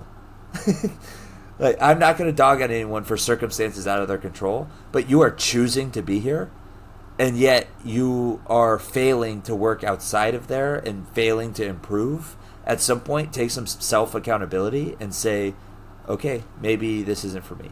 Yeah. My opinion. Yeah. I think we've talked about this, man, but I think that I think there's a lot of people who are there, but their ego prevents them from giving in. Yep. I think that is just ego, pride is the biggest roadblock into just quitting. And nobody's going to hold it against you. Again, I'll probably respect you more if you go, yeah, this isn't for me, or I tried and Yeah. it didn't work out. Like there's nobility in that. But when everyone can see that you've been in the school for 3 years and you still can't bump properly and you fucking suck, we all see it. Why can't you? Yeah. And it's not like we're hiding it from you. You're choosing not to listen Yeah, yeah, to everything. yeah. So at one point, does it become you're just wasting everyone's time? Hmm. Including your own. Like, yep, including your own, especially your own. Yep. You're wasting the coach's time to the point where they don't even get feedback anymore. They just go, okay, yeah, like you still need to work on that. All right, next, because they know their time would be worth more giving to someone else. Yeah. And then now you're just doing the same shitty reps over and over with minimal feedback because who's going to help you? You don't listen. And again, you brought that on yourself. That's your problem. You can only coach someone so much for 3 years on the same thing. And then after that, now it's your family's time. You're wasting theirs. Now it's your own time because now you're beating yourself up and making your quality of life go down for nothing in return. Yep. Yep. Like at some point you need to take a look inward and go, what am I actually doing here? For sure. Yeah. Yeah, exactly. Bro, I'm going to be honest. I have no idea how we got there. I love everything we're talking about. I don't know where it started. I don't know either, but I think that's a great I don't know. I think that's why, to be fair, the little listeners that we have, I think that's why they listen. Yeah. To hear where we go. Where our tangents end us up. Yeah, for sure. Appreciate you guys. Yeah, Pretty City thank Express you. podcast forever. Or Pretty City podcast forever. Very on brand. The other day, Greg, photographer Greg, Yeah. First of all, he's the GOAT So photographer. good. He's so good. I would plug his book, but it's sold out. I have it. I'm gonna do an unboxing. That's why I haven't opened it yet. I wanted Cool. to do I was gonna do it to help him. Not that I would help him sell things, but maybe I was gonna try it. And then it sold out by the time I got it, and I was like, oh hell yeah! So now I'll just do it as like a celebratory thing. Celebratory. Celebratory, yeah. Yeah. So okay. Yeah. And then he messaged me asking, or he had a poll on his thing about shirt prices. He was like polling the wrestlers about what he should charge for shirts, and I told him what we charge at the merch table, and he was like, hey, can I pick your brain about this? Like, who's your guy? What do you do? How much is it? How many do you order at a time? And I go, I'm gonna be really honest with you. Class just tells me how much to pay him, and he does that.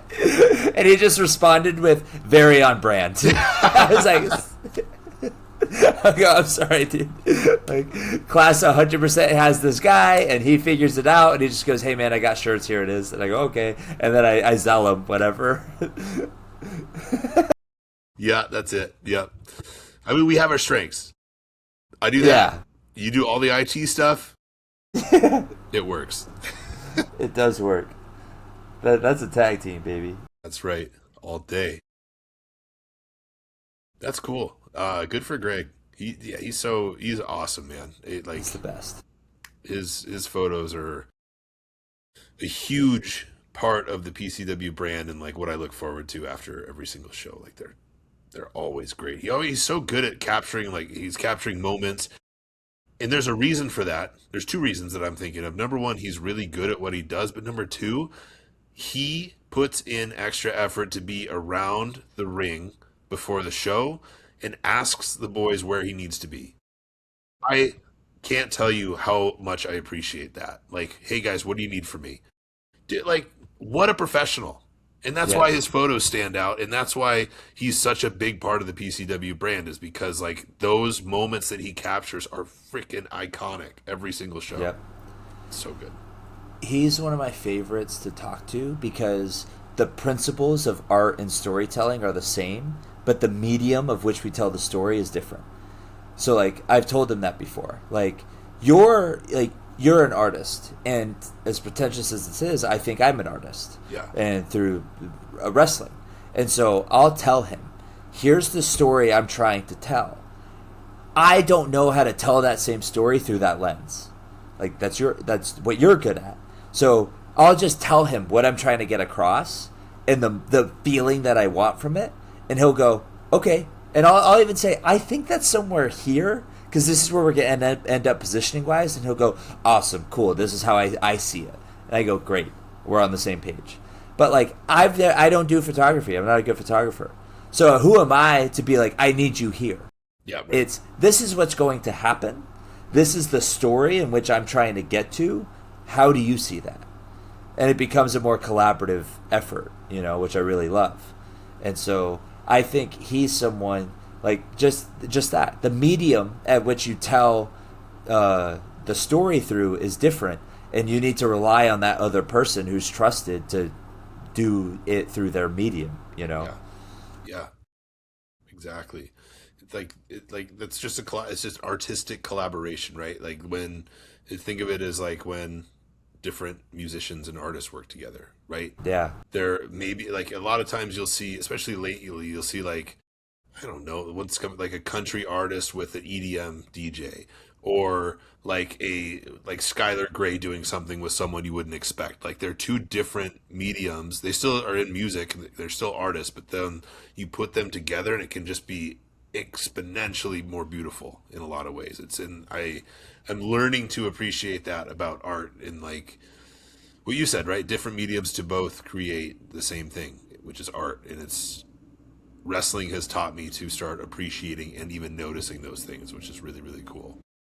Yeah. That for example, like it's funny you talk about collabing like other artists. For me, I think the equivalent of that is collabing with like a referee or an announcer. There you go. Yeah. Like they're a different genre, but we do the same thing. So like with Miranda, it's like, okay, what does that announcement sound like at the end?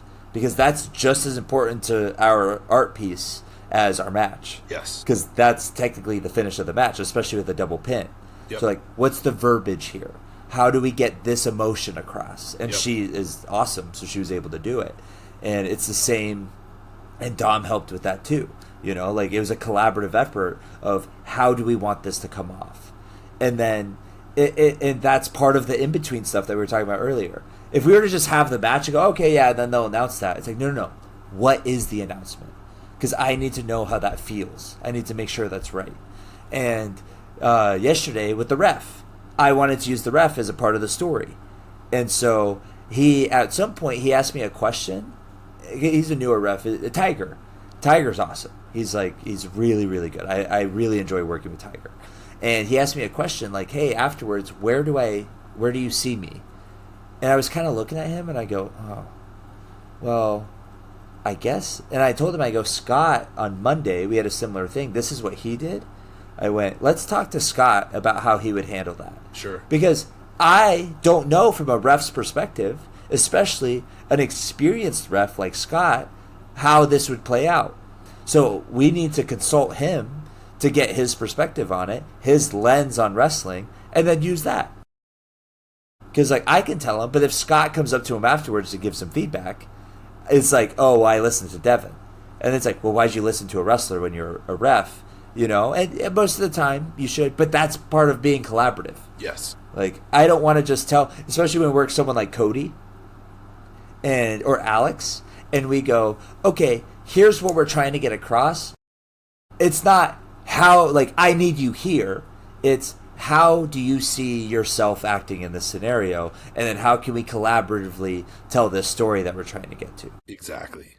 Because so many times the wrestlers just go, oh my, and I know the refs hate it too, but hey, look over there.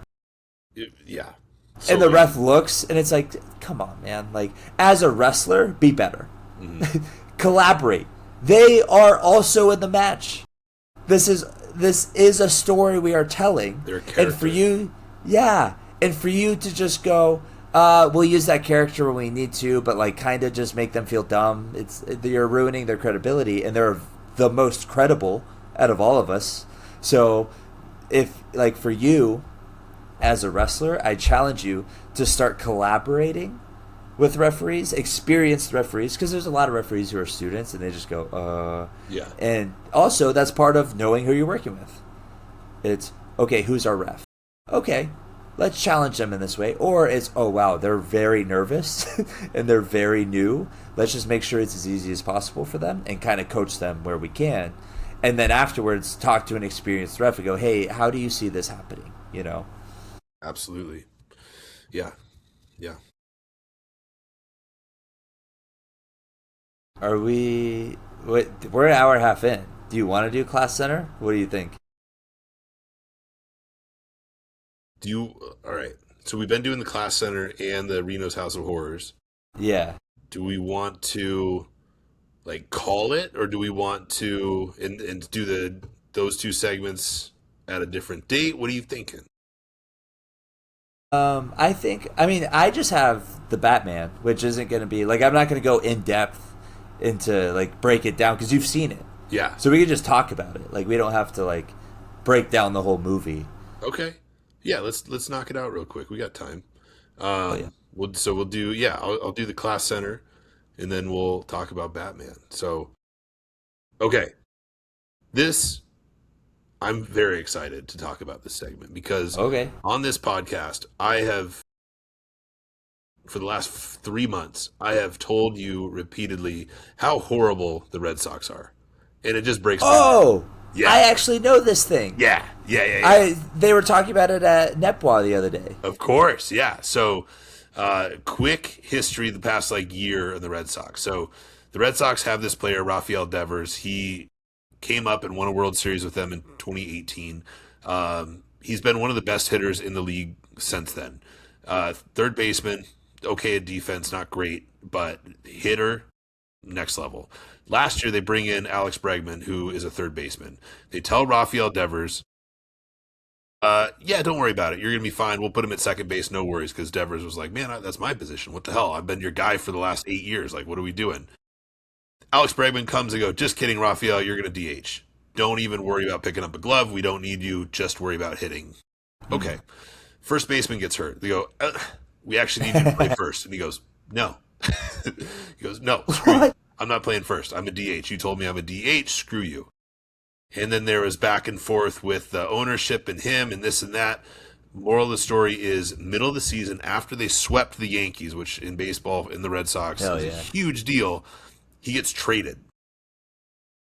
He gets traded to the Giants like randomly. That was like Whoa. ripped my heart out. Like as a huge baseball fan, Red Sox fan, rips my heart out. Okay, so they just screwed up this relationship with Rafi Devers for Alex Bregman.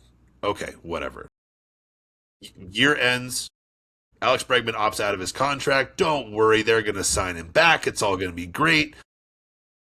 He signs with the Cubs on a 6-year contract. So not only did they screw up their relationship with their like franchise guy for Bregman, but they lost them both. So now this offseason, Nice. Red Sox Twitter is in a fury.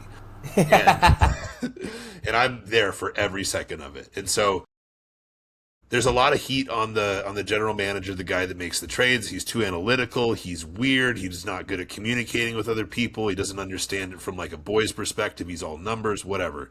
He makes a series of deals in the offseason to make the Red Sox pretty competitive. People are like, okay, we'll see how it goes. Newsflash, it goes horrible. They fire Alex Cora, who's one of the best managers in the league. It was like 30 some games in. They bring up the AAA manager to manage, and things are going awful. Everyone had thrown in the towel, and then they went on this incredible 15-game winning streak, which in baseball, that doesn't happen. That's I want to say tied for the fourth or fifth longest winning streak in the history of baseball, which remember, baseball's been around for like 150 plus years. So, yeah. And it's their clubhouse record, right? Clubhouse record? That's what one of the guys said on Wednesday. Clubhouse record. Like it's their franchise record, I guess. I don't know. Yes, yeah. Yeah, So tied 15. Yes. Why'd they call it clubhouse? That was new for me too. Okay. Yeah, that's interesting. I haven't heard that one. But they tied for the franchise record longest win streak. The last time the Red Sox went on a streak that long was 1946. So, Woo! Huge deal. This team took everyone, like the best quote I've heard is the Red Sox just gave us our summer back. Because Oh, that's cool. Baseball players are known as the boys of summer, and that for me as a huge baseball fan, that's like my favorite part of summer is knowing that there's baseball every day to follow. And from day one until 15 games ago, it was like this fucking sucks. I don't care. I hate it. Like my summer's ruined. Like that, those thoughts. Like, what do I have to look forward to this summer? Nothing anymore. They gave us our summer back, and it's really, really cool. It's really exciting to see. And I wanted to think of kind of comparison to wrestling. So the biggest thing that came to mind was momentum, right? And so what happened with this team was they started doing very poorly right off the bat, right? And then their manager got fired. So all these players are pretty good, if not great, and they're putting so much pressure on themselves to perform and excel and do well that they're playing tight, right? And they're Sure. not doing what they need to. And then now, fast forward to with this winning streak, all the guys are loose.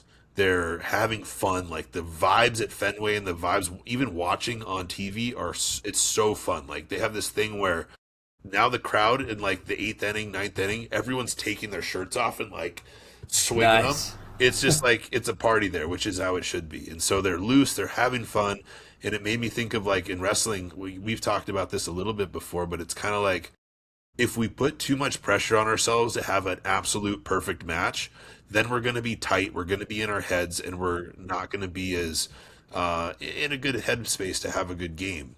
Versus if we go out there and try to keep it in perspective of like, okay, this is one match. Let's see how we can grow and see what we can try, and just go have fun, right? Like that's going to be a much better mindset to perform well.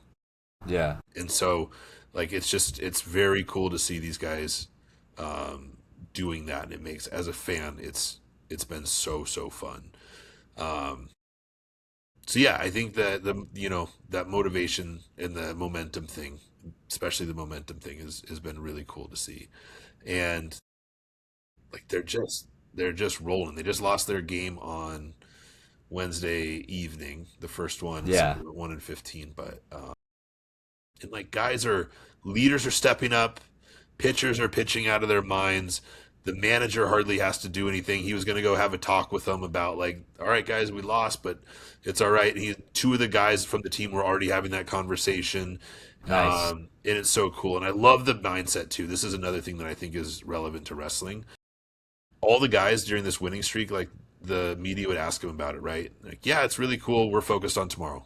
All that matters is Yeah. playing good tomorrow. We're just going to come out and play our best baseball tomorrow. So the approach and the mindset never changed at any point during that winning streak, which I think is so helpful, right? Like if I have a great match and I'm on like a 3-4 match win streak, I'm going to appreciate it, but I'm still going to put the same effort into the next one I'm going to have because I want to make that great too. And I want to focus on how good is this match going to be coming up because that's the most important thing right now. Not worried about the ones that have happened. I'm not worried about the ones I have in 2 months. I'm worried about right now, today, and bringing the best version of myself. And it's just cool to see that happen on the biggest stage in baseball. So, very exciting time for Red Sox fans. Yeah. Very That's exciting. awesome. Yeah. I love that mindset because it is just what we went back to earlier, like control what you can control. Like, oh, what do you think about this? Like, you're gonna set the record. It's like I don't know, but I know I can I can control my attitude and how much effort I put in, and everything else happens. Like, it's just gonna whatever. If I play my best and we lose, I played my best. That's all it is. Yep. Yep.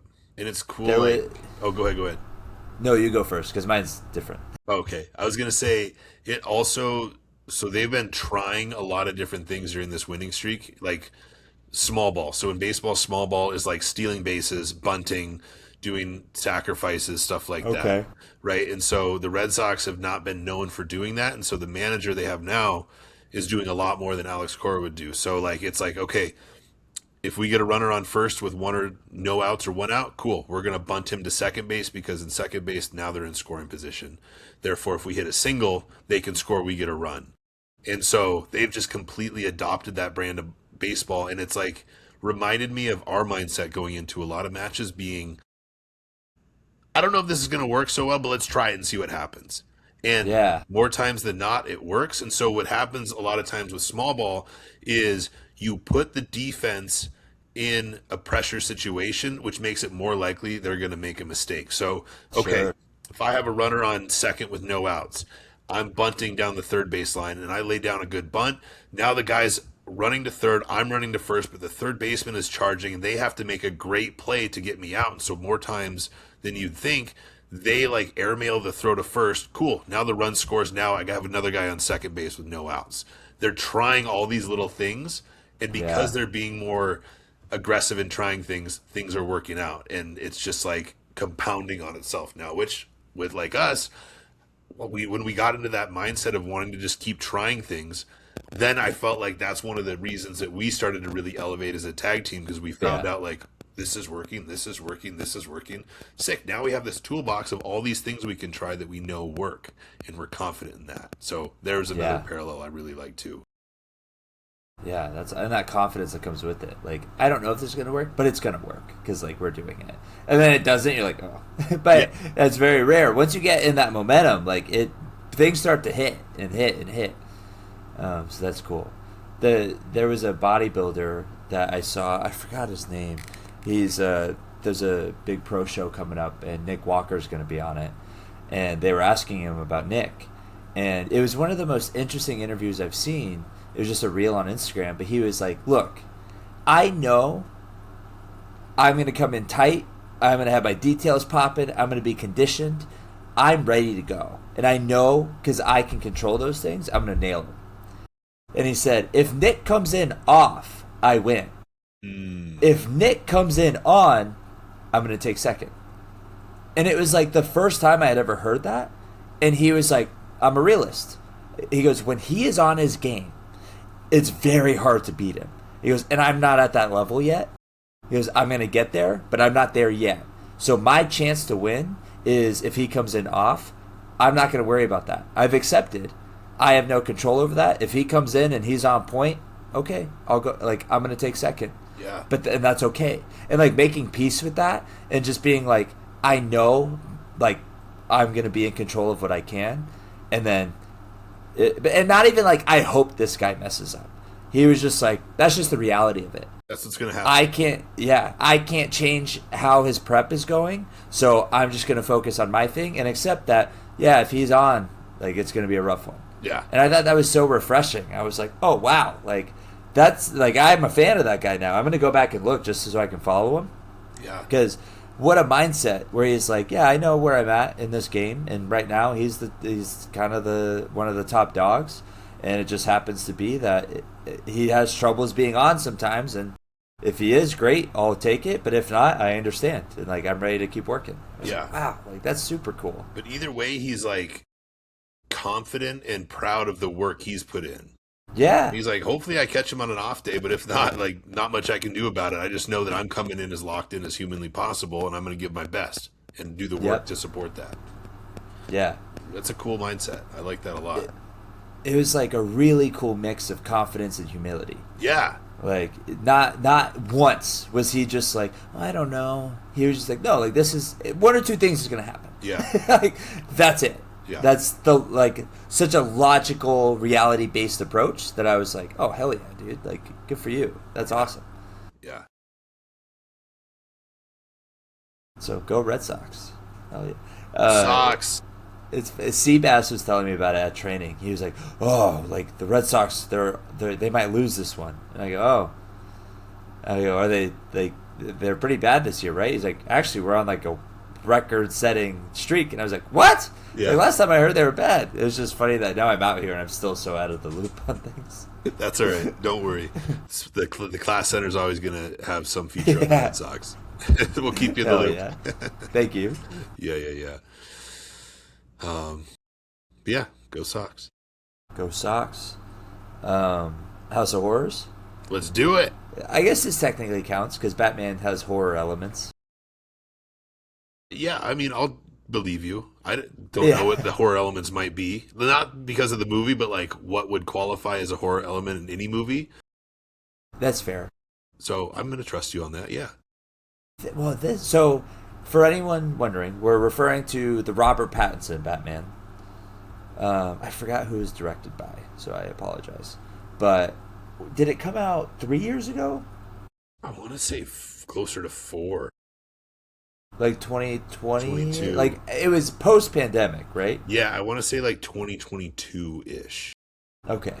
Yeah, that sounds about right.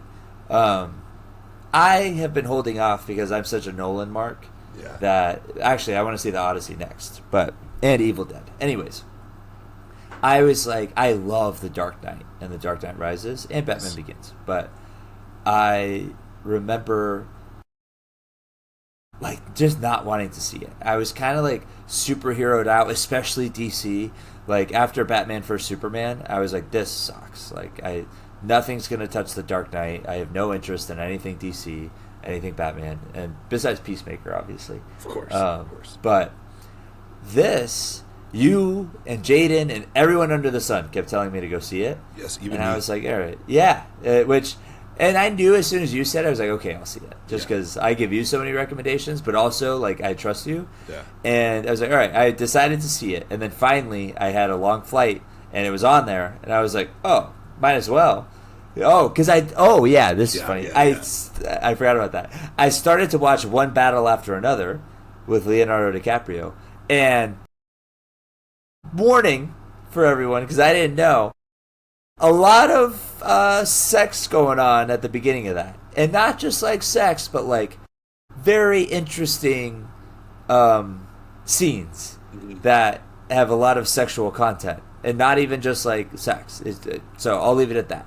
But I was in the middle seat with a guy watching anime on my right, and then this older, well, not older, she was probably like 40-year-old Indian woman with her family and her kids she was the aisle, and then her kids were over there, and I'm watching this, and one of the opening scenes is this girl making one of the sergeants that they're invading get a hard on before she walks him out and humiliates him.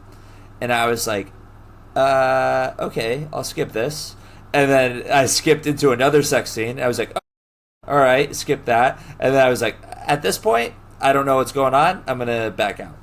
Yeah. We'll watch something else. But I did this. This is going to make me sound like a fucking weirdo now. But the concept of it, I liked. Like, they're, the rebels, they're going after it. They're saying F the world. And I was like, oh, hell yeah. I'm on board. Leo's like a crazy person pretty much. And there's like already this like layered conflict going on that I can get behind. So I'm like, all right, like I'm sold on the story. Yeah. And it was, I put on the Batman, and what a journey that was. Because you had told me it was more like a crime thing. More I don't moody, know. Crimey, more moody. Like, just, it had more of, for me, it had more of like an indie movie feel, whereas the Christopher Nolan ones are just Christopher Nolan, so it's spectacular and like stimulating and feels like a blockbuster. This one, like it was just darker and moodier and very good, and just had like a totally different feel, which makes it. Which I think I told you this. I was like, man, it's honestly like I prefer the Nolan movies, but it's really hard to compare the two because they're very different. Yeah. So it's its own thing, kind of. Yeah, this is more focused on him being a detective and the political relationships amongst the town, and the Gordon helping him and nobody liking Batman or Gordon because of that, but them respecting Gordon because of his work, like all of that stuff, which is so interesting. And then Catwoman, her being involved. I didn't know she was in it. Yeah. So when that happened, I was like, oh, that's cool. Like that. Let's see how this goes. And the relationship between her and Batman, and then Bruce Wayne being a billionaire, and people like kind of, that was an interesting concept too. Like the fact of, oh, your dad was a philanthropist, why aren't you? What are you doing? And him taking the brunt of the public like kind of backlashing at him for not stepping in his father's footsteps and helping philanthropy wise, while he's like risking his life every night to help the city be better. Like I loved all that. That was all super interesting. Yeah. And then Alfred kind of being like, what are you doing, man? Like we got to do more. Like you got to be Bruce Wayne. You can't be playing this Batman character, you know, and still caring about him. And then Alfred getting put in the hospital because of the whole situation he ended up in. And the Riddler, oh my God, what a villain. Yeah. Wow. Yeah. That was incredible. Yeah. That guy was awesome. It was such a modern take in like the best way. And so I think it was really, really cool. One of my favorite, actually, he's one of my favorite villains because I was like, I was on his side. Sure. Like, I was just like, yeah, like, fuck these people. They're so corrupt and there's so much going on. Like, he should expose this. I don't agree with how he did it. But at the same time, you know what? This is a crazy comparison to make, but it just popped into my brain. He's like ultimate Luigi Maglione. Fair. Really? All right. He's the movie version of Luigi. Yeah. Where, fair. like, Luigi could have been the real life Riddler Mhm. if he had just gone into it like this. Yeah. Which is crazy to say. But, Yeah. like, he was, like, orchestrating all of these things, and it was solely to prove. And then, when the people are like, I can't believe they're supporting him, and, you know, the people are coming out with their Riddler things and stuff, it's like, I can. Like, you're totally fucking over the working class, and finally this guy's like, look at what they're doing to you. Look at all of these people, the people who are supposed to protect you. Look at what the harm that they're causing, and the people they're selling out for money. And you don't have money, yet they're getting it by making your life harder and making the streets more dangerous. It's like, yeah, like, you should be exposed. Yeah. You know? Right. And something I really appreciated is that Gordon was never targeted by him. Mm. And that's what made me like him even more, because he wasn't going after the good ones. Yeah. He was just like, okay. And Batman realizing, like, okay, who's dirty, because they're next. And, like, you're having to figure out who's dirty for the fact of exposing them, but also you have to save them at the same time. Like, that's a dilemma. Sure. Like, I love that. So it was my favorite type of movie where I didn't disagree with any decision. Nice. Okay. Yeah. I Like, gotcha. everything that was going on, I saw the logic behind it. I saw why the people were reacting the ways they were. Even the people, like, hating Batman. I was like, okay, I see where they're coming from, you know? Like, the cops especially. I loved, it was such a small moment, but I loved the cop who was, like, the most hateful towards Batman, Martinez. Mhm. He was, like, such a fanboy for Bruce Wayne. Sure. That was my favorite part. Yeah. I was just like, oh, like, that literally shows the two-faced side of everyone here.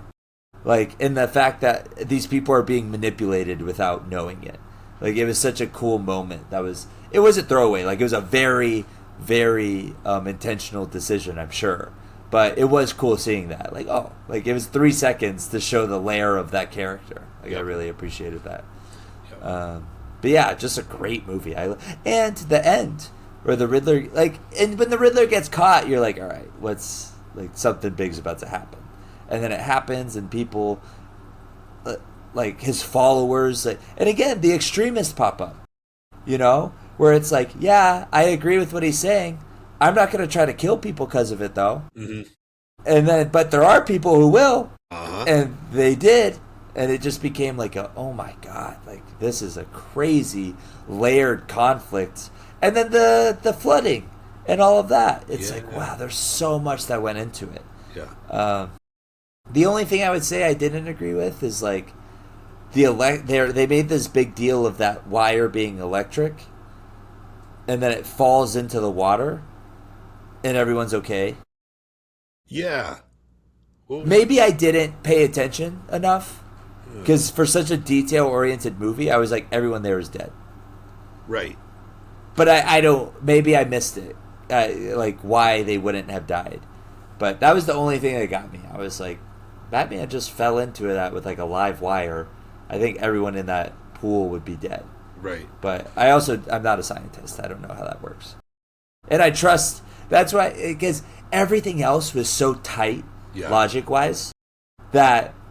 I was just kind of like, maybe I don't know. Yeah, fair, right. Because so many people are, like, looking for things to pick apart.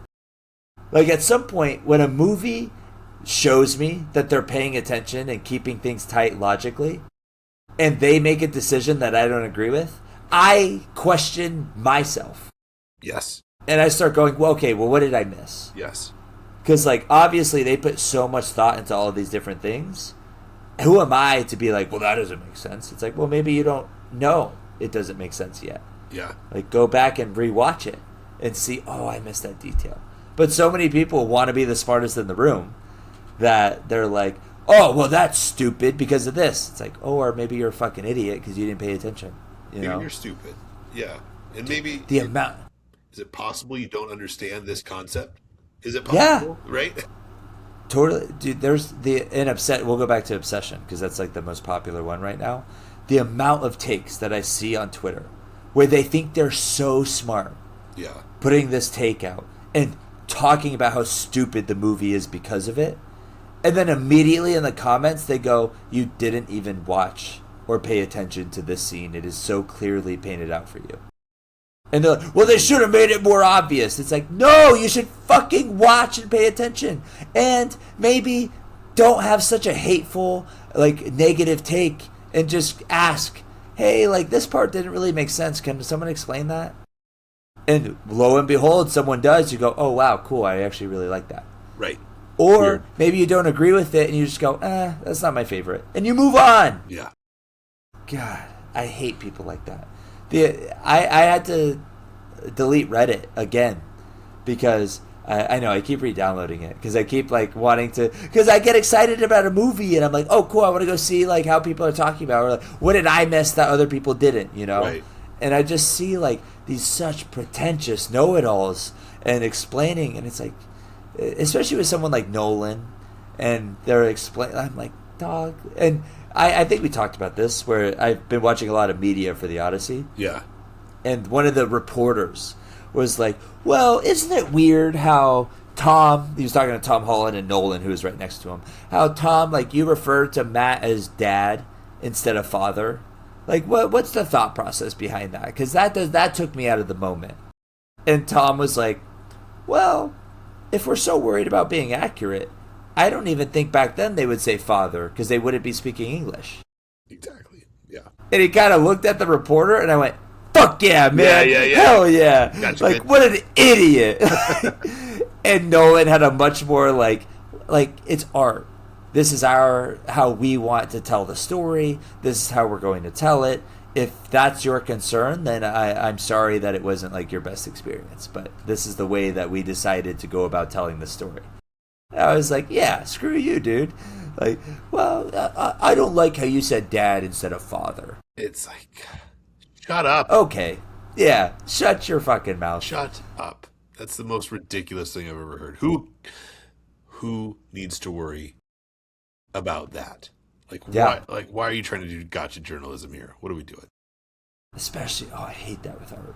If it's like a historical, like they said this is based on a true story, and we're going to recount what happened, okay, hold them to the standard that they set themselves.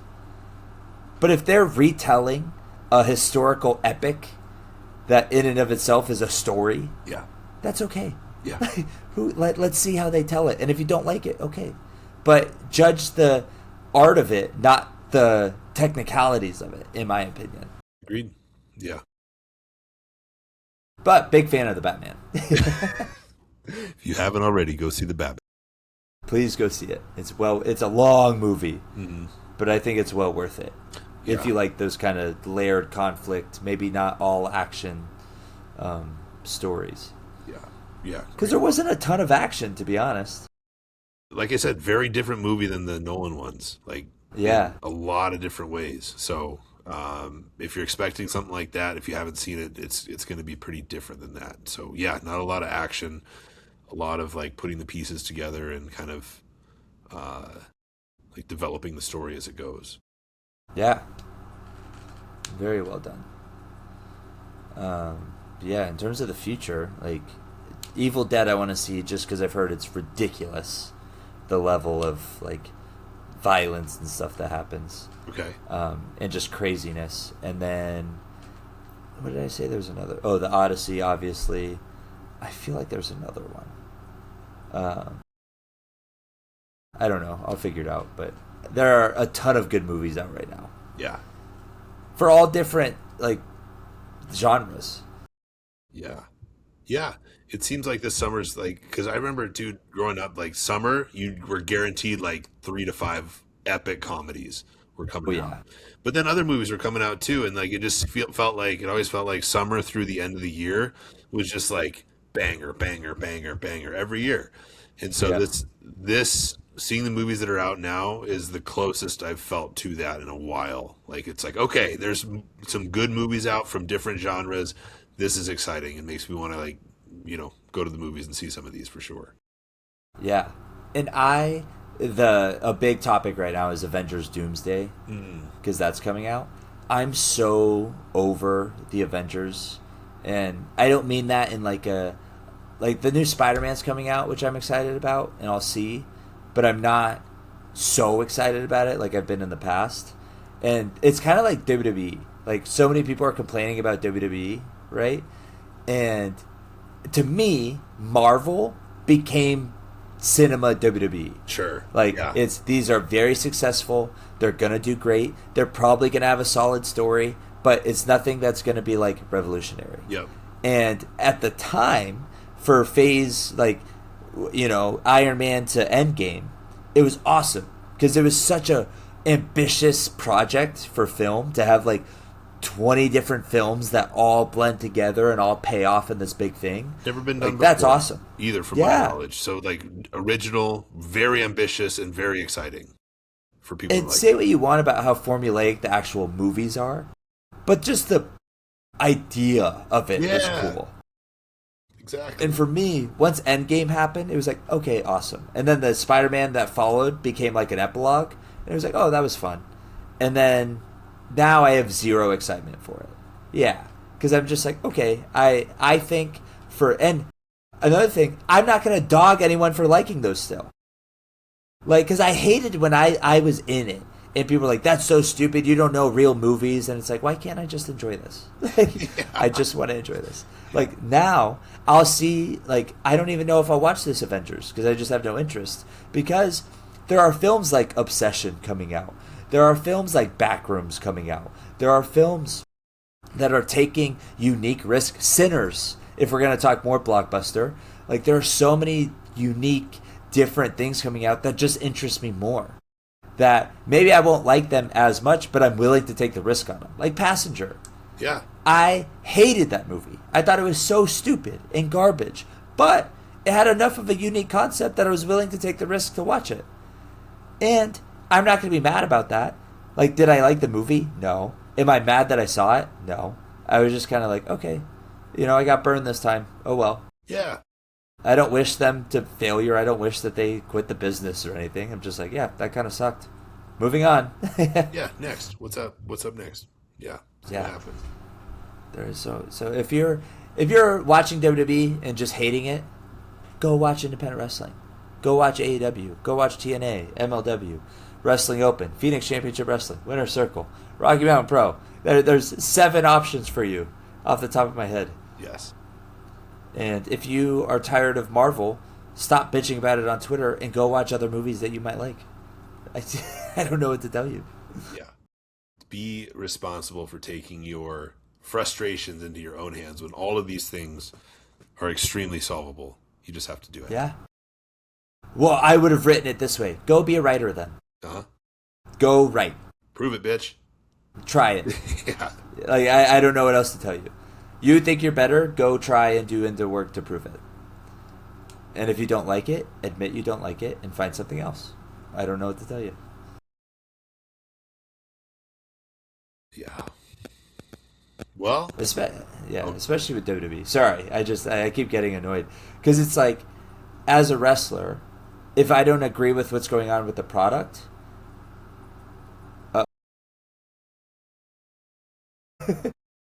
where the fuck is that coming from?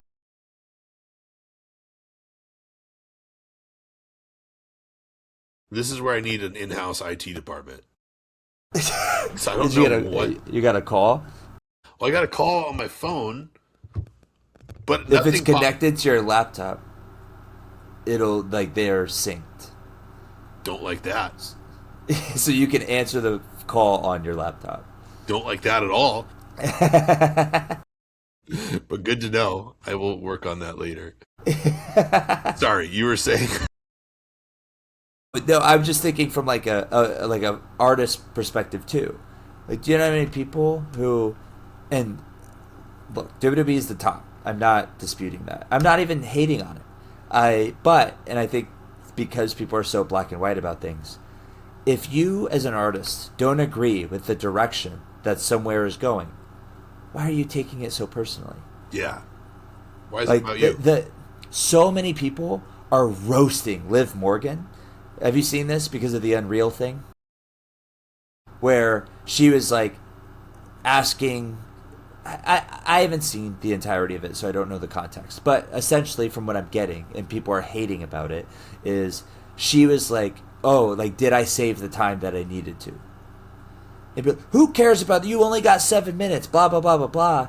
And it's like, yes, okay, but this is the actual performer that lived it, and her job is to do what WWE needs her to do. Mm-hmm. So, like, yes, she's asking, hey, did I do a good enough job for the show and for what is needed? Whether your opinion is the show would have been better with a longer match, I agree with that. It's not my place to tell her how to feel about how she did her job. If that is what was requested of her, and she was worried about if she held up her end of her job, then who cares? Yeah. And people are like, and Triple H manipulating this person, blah, blah, blah. It's like, dude, how dare you? How dare you, like, project your own feelings and have this weird parasocial relationship where you're seeing a 30-second clip of what they had talked about, and you have no idea the pressures or the factors that are on either one of them, Liv or Triple H. Yeah. Who are you to make an opinion and decide to tell this person what they should do with their life? Yep. And so as a worker, seeing that and being like, oh, like, how dare you make an opinion when you don't know that? But also, if you don't want to be involved in any of that, there are other places to work. Yeah. Yes. It's okay. You don't have to hate something else to make yourself feel better. Yes, you shouldn't. If you're going to take a lesson from a lot of things that we've said, that's, I think, the big one is like, you don't have to be miserable, but surrounding yourself with all these things that make you feel miserable and make you think unhelpful, negative thoughts, you can fix all that. That's within your control. So, like, yeah, if you don't like something, if you don't like the way something's done, do something else. There's a quote in the show Mad Men, which is one of my favorite shows. I like it. And I saw John Hamm's the star, and he was just on a podcast talking about. They asked him like what were some of his favorite quotes, and there's a time in there where he's like this suave marketing man from the '60s, right? Just a smooth talker, like a shark, probably sociopath for sure. But the quote is, "If you don't like what somebody's saying, change the conversation." So essentially saying, you don't have to sit there and take what somebody's like giving you. You can alter that and change it to make it more congruent with what you want. And this is exactly what we're talking about here is you don't have to be miserable, man. Go focus on things that fill that space in your brain with better feelings and more positivity and happier thoughts. Like, you can do that. Anyone can do that. That's at your fingertips right now. Yeah. You don't book the WWE. You can't control that. You can control what you watch. Yeah. I don't know what to tell you. Yeah. Yeah. Agreed. Well, I wish it would be this way. Okay. Like, I wish a lot of things in life. That's not reality, my guy. Like, move on. All right. And I think that was a great episode. I think so too. Yeah. I think a couple different tangents in there. I think were really good. Yeah. Yeah. Well, let us know what you guys thought. Comment. I would love to hear your opinions and whether you agree or disagree with ours. Yep. Just, I don't know. I guess be negative. I don't care because I'll take. That was something that I was actually heard Sam Sulek talk about. Maybe we talked about it last time, but like getting hate online, right? Yeah. And differentiating like, oh my God, your camera sucks. You're such a terrible creator. It's like, okay, I heard my camera sucks, so let's look into how I'm presenting my product. Is there any validity behind that? Yep. I ignored that you're a terrible creator because that's not improving the product. Like, that's their opinion. I have no control over that, but I have control over making my video look better. Yep. And if that's something that's making me, quote unquote, a terrible creator, then I can work on that. Yeah. But to be emotionally tied to this other half of it, it's like, well, I can't do that because I can't change that. Yeah. Very, very Sam Sulek perspective, which I really appreciate. Yeah. So say whatever you want in the comments. Just comment. Yeah. Exactly. Oh man. Well, see you guys next week. Yes, we will see you guys. Thank you.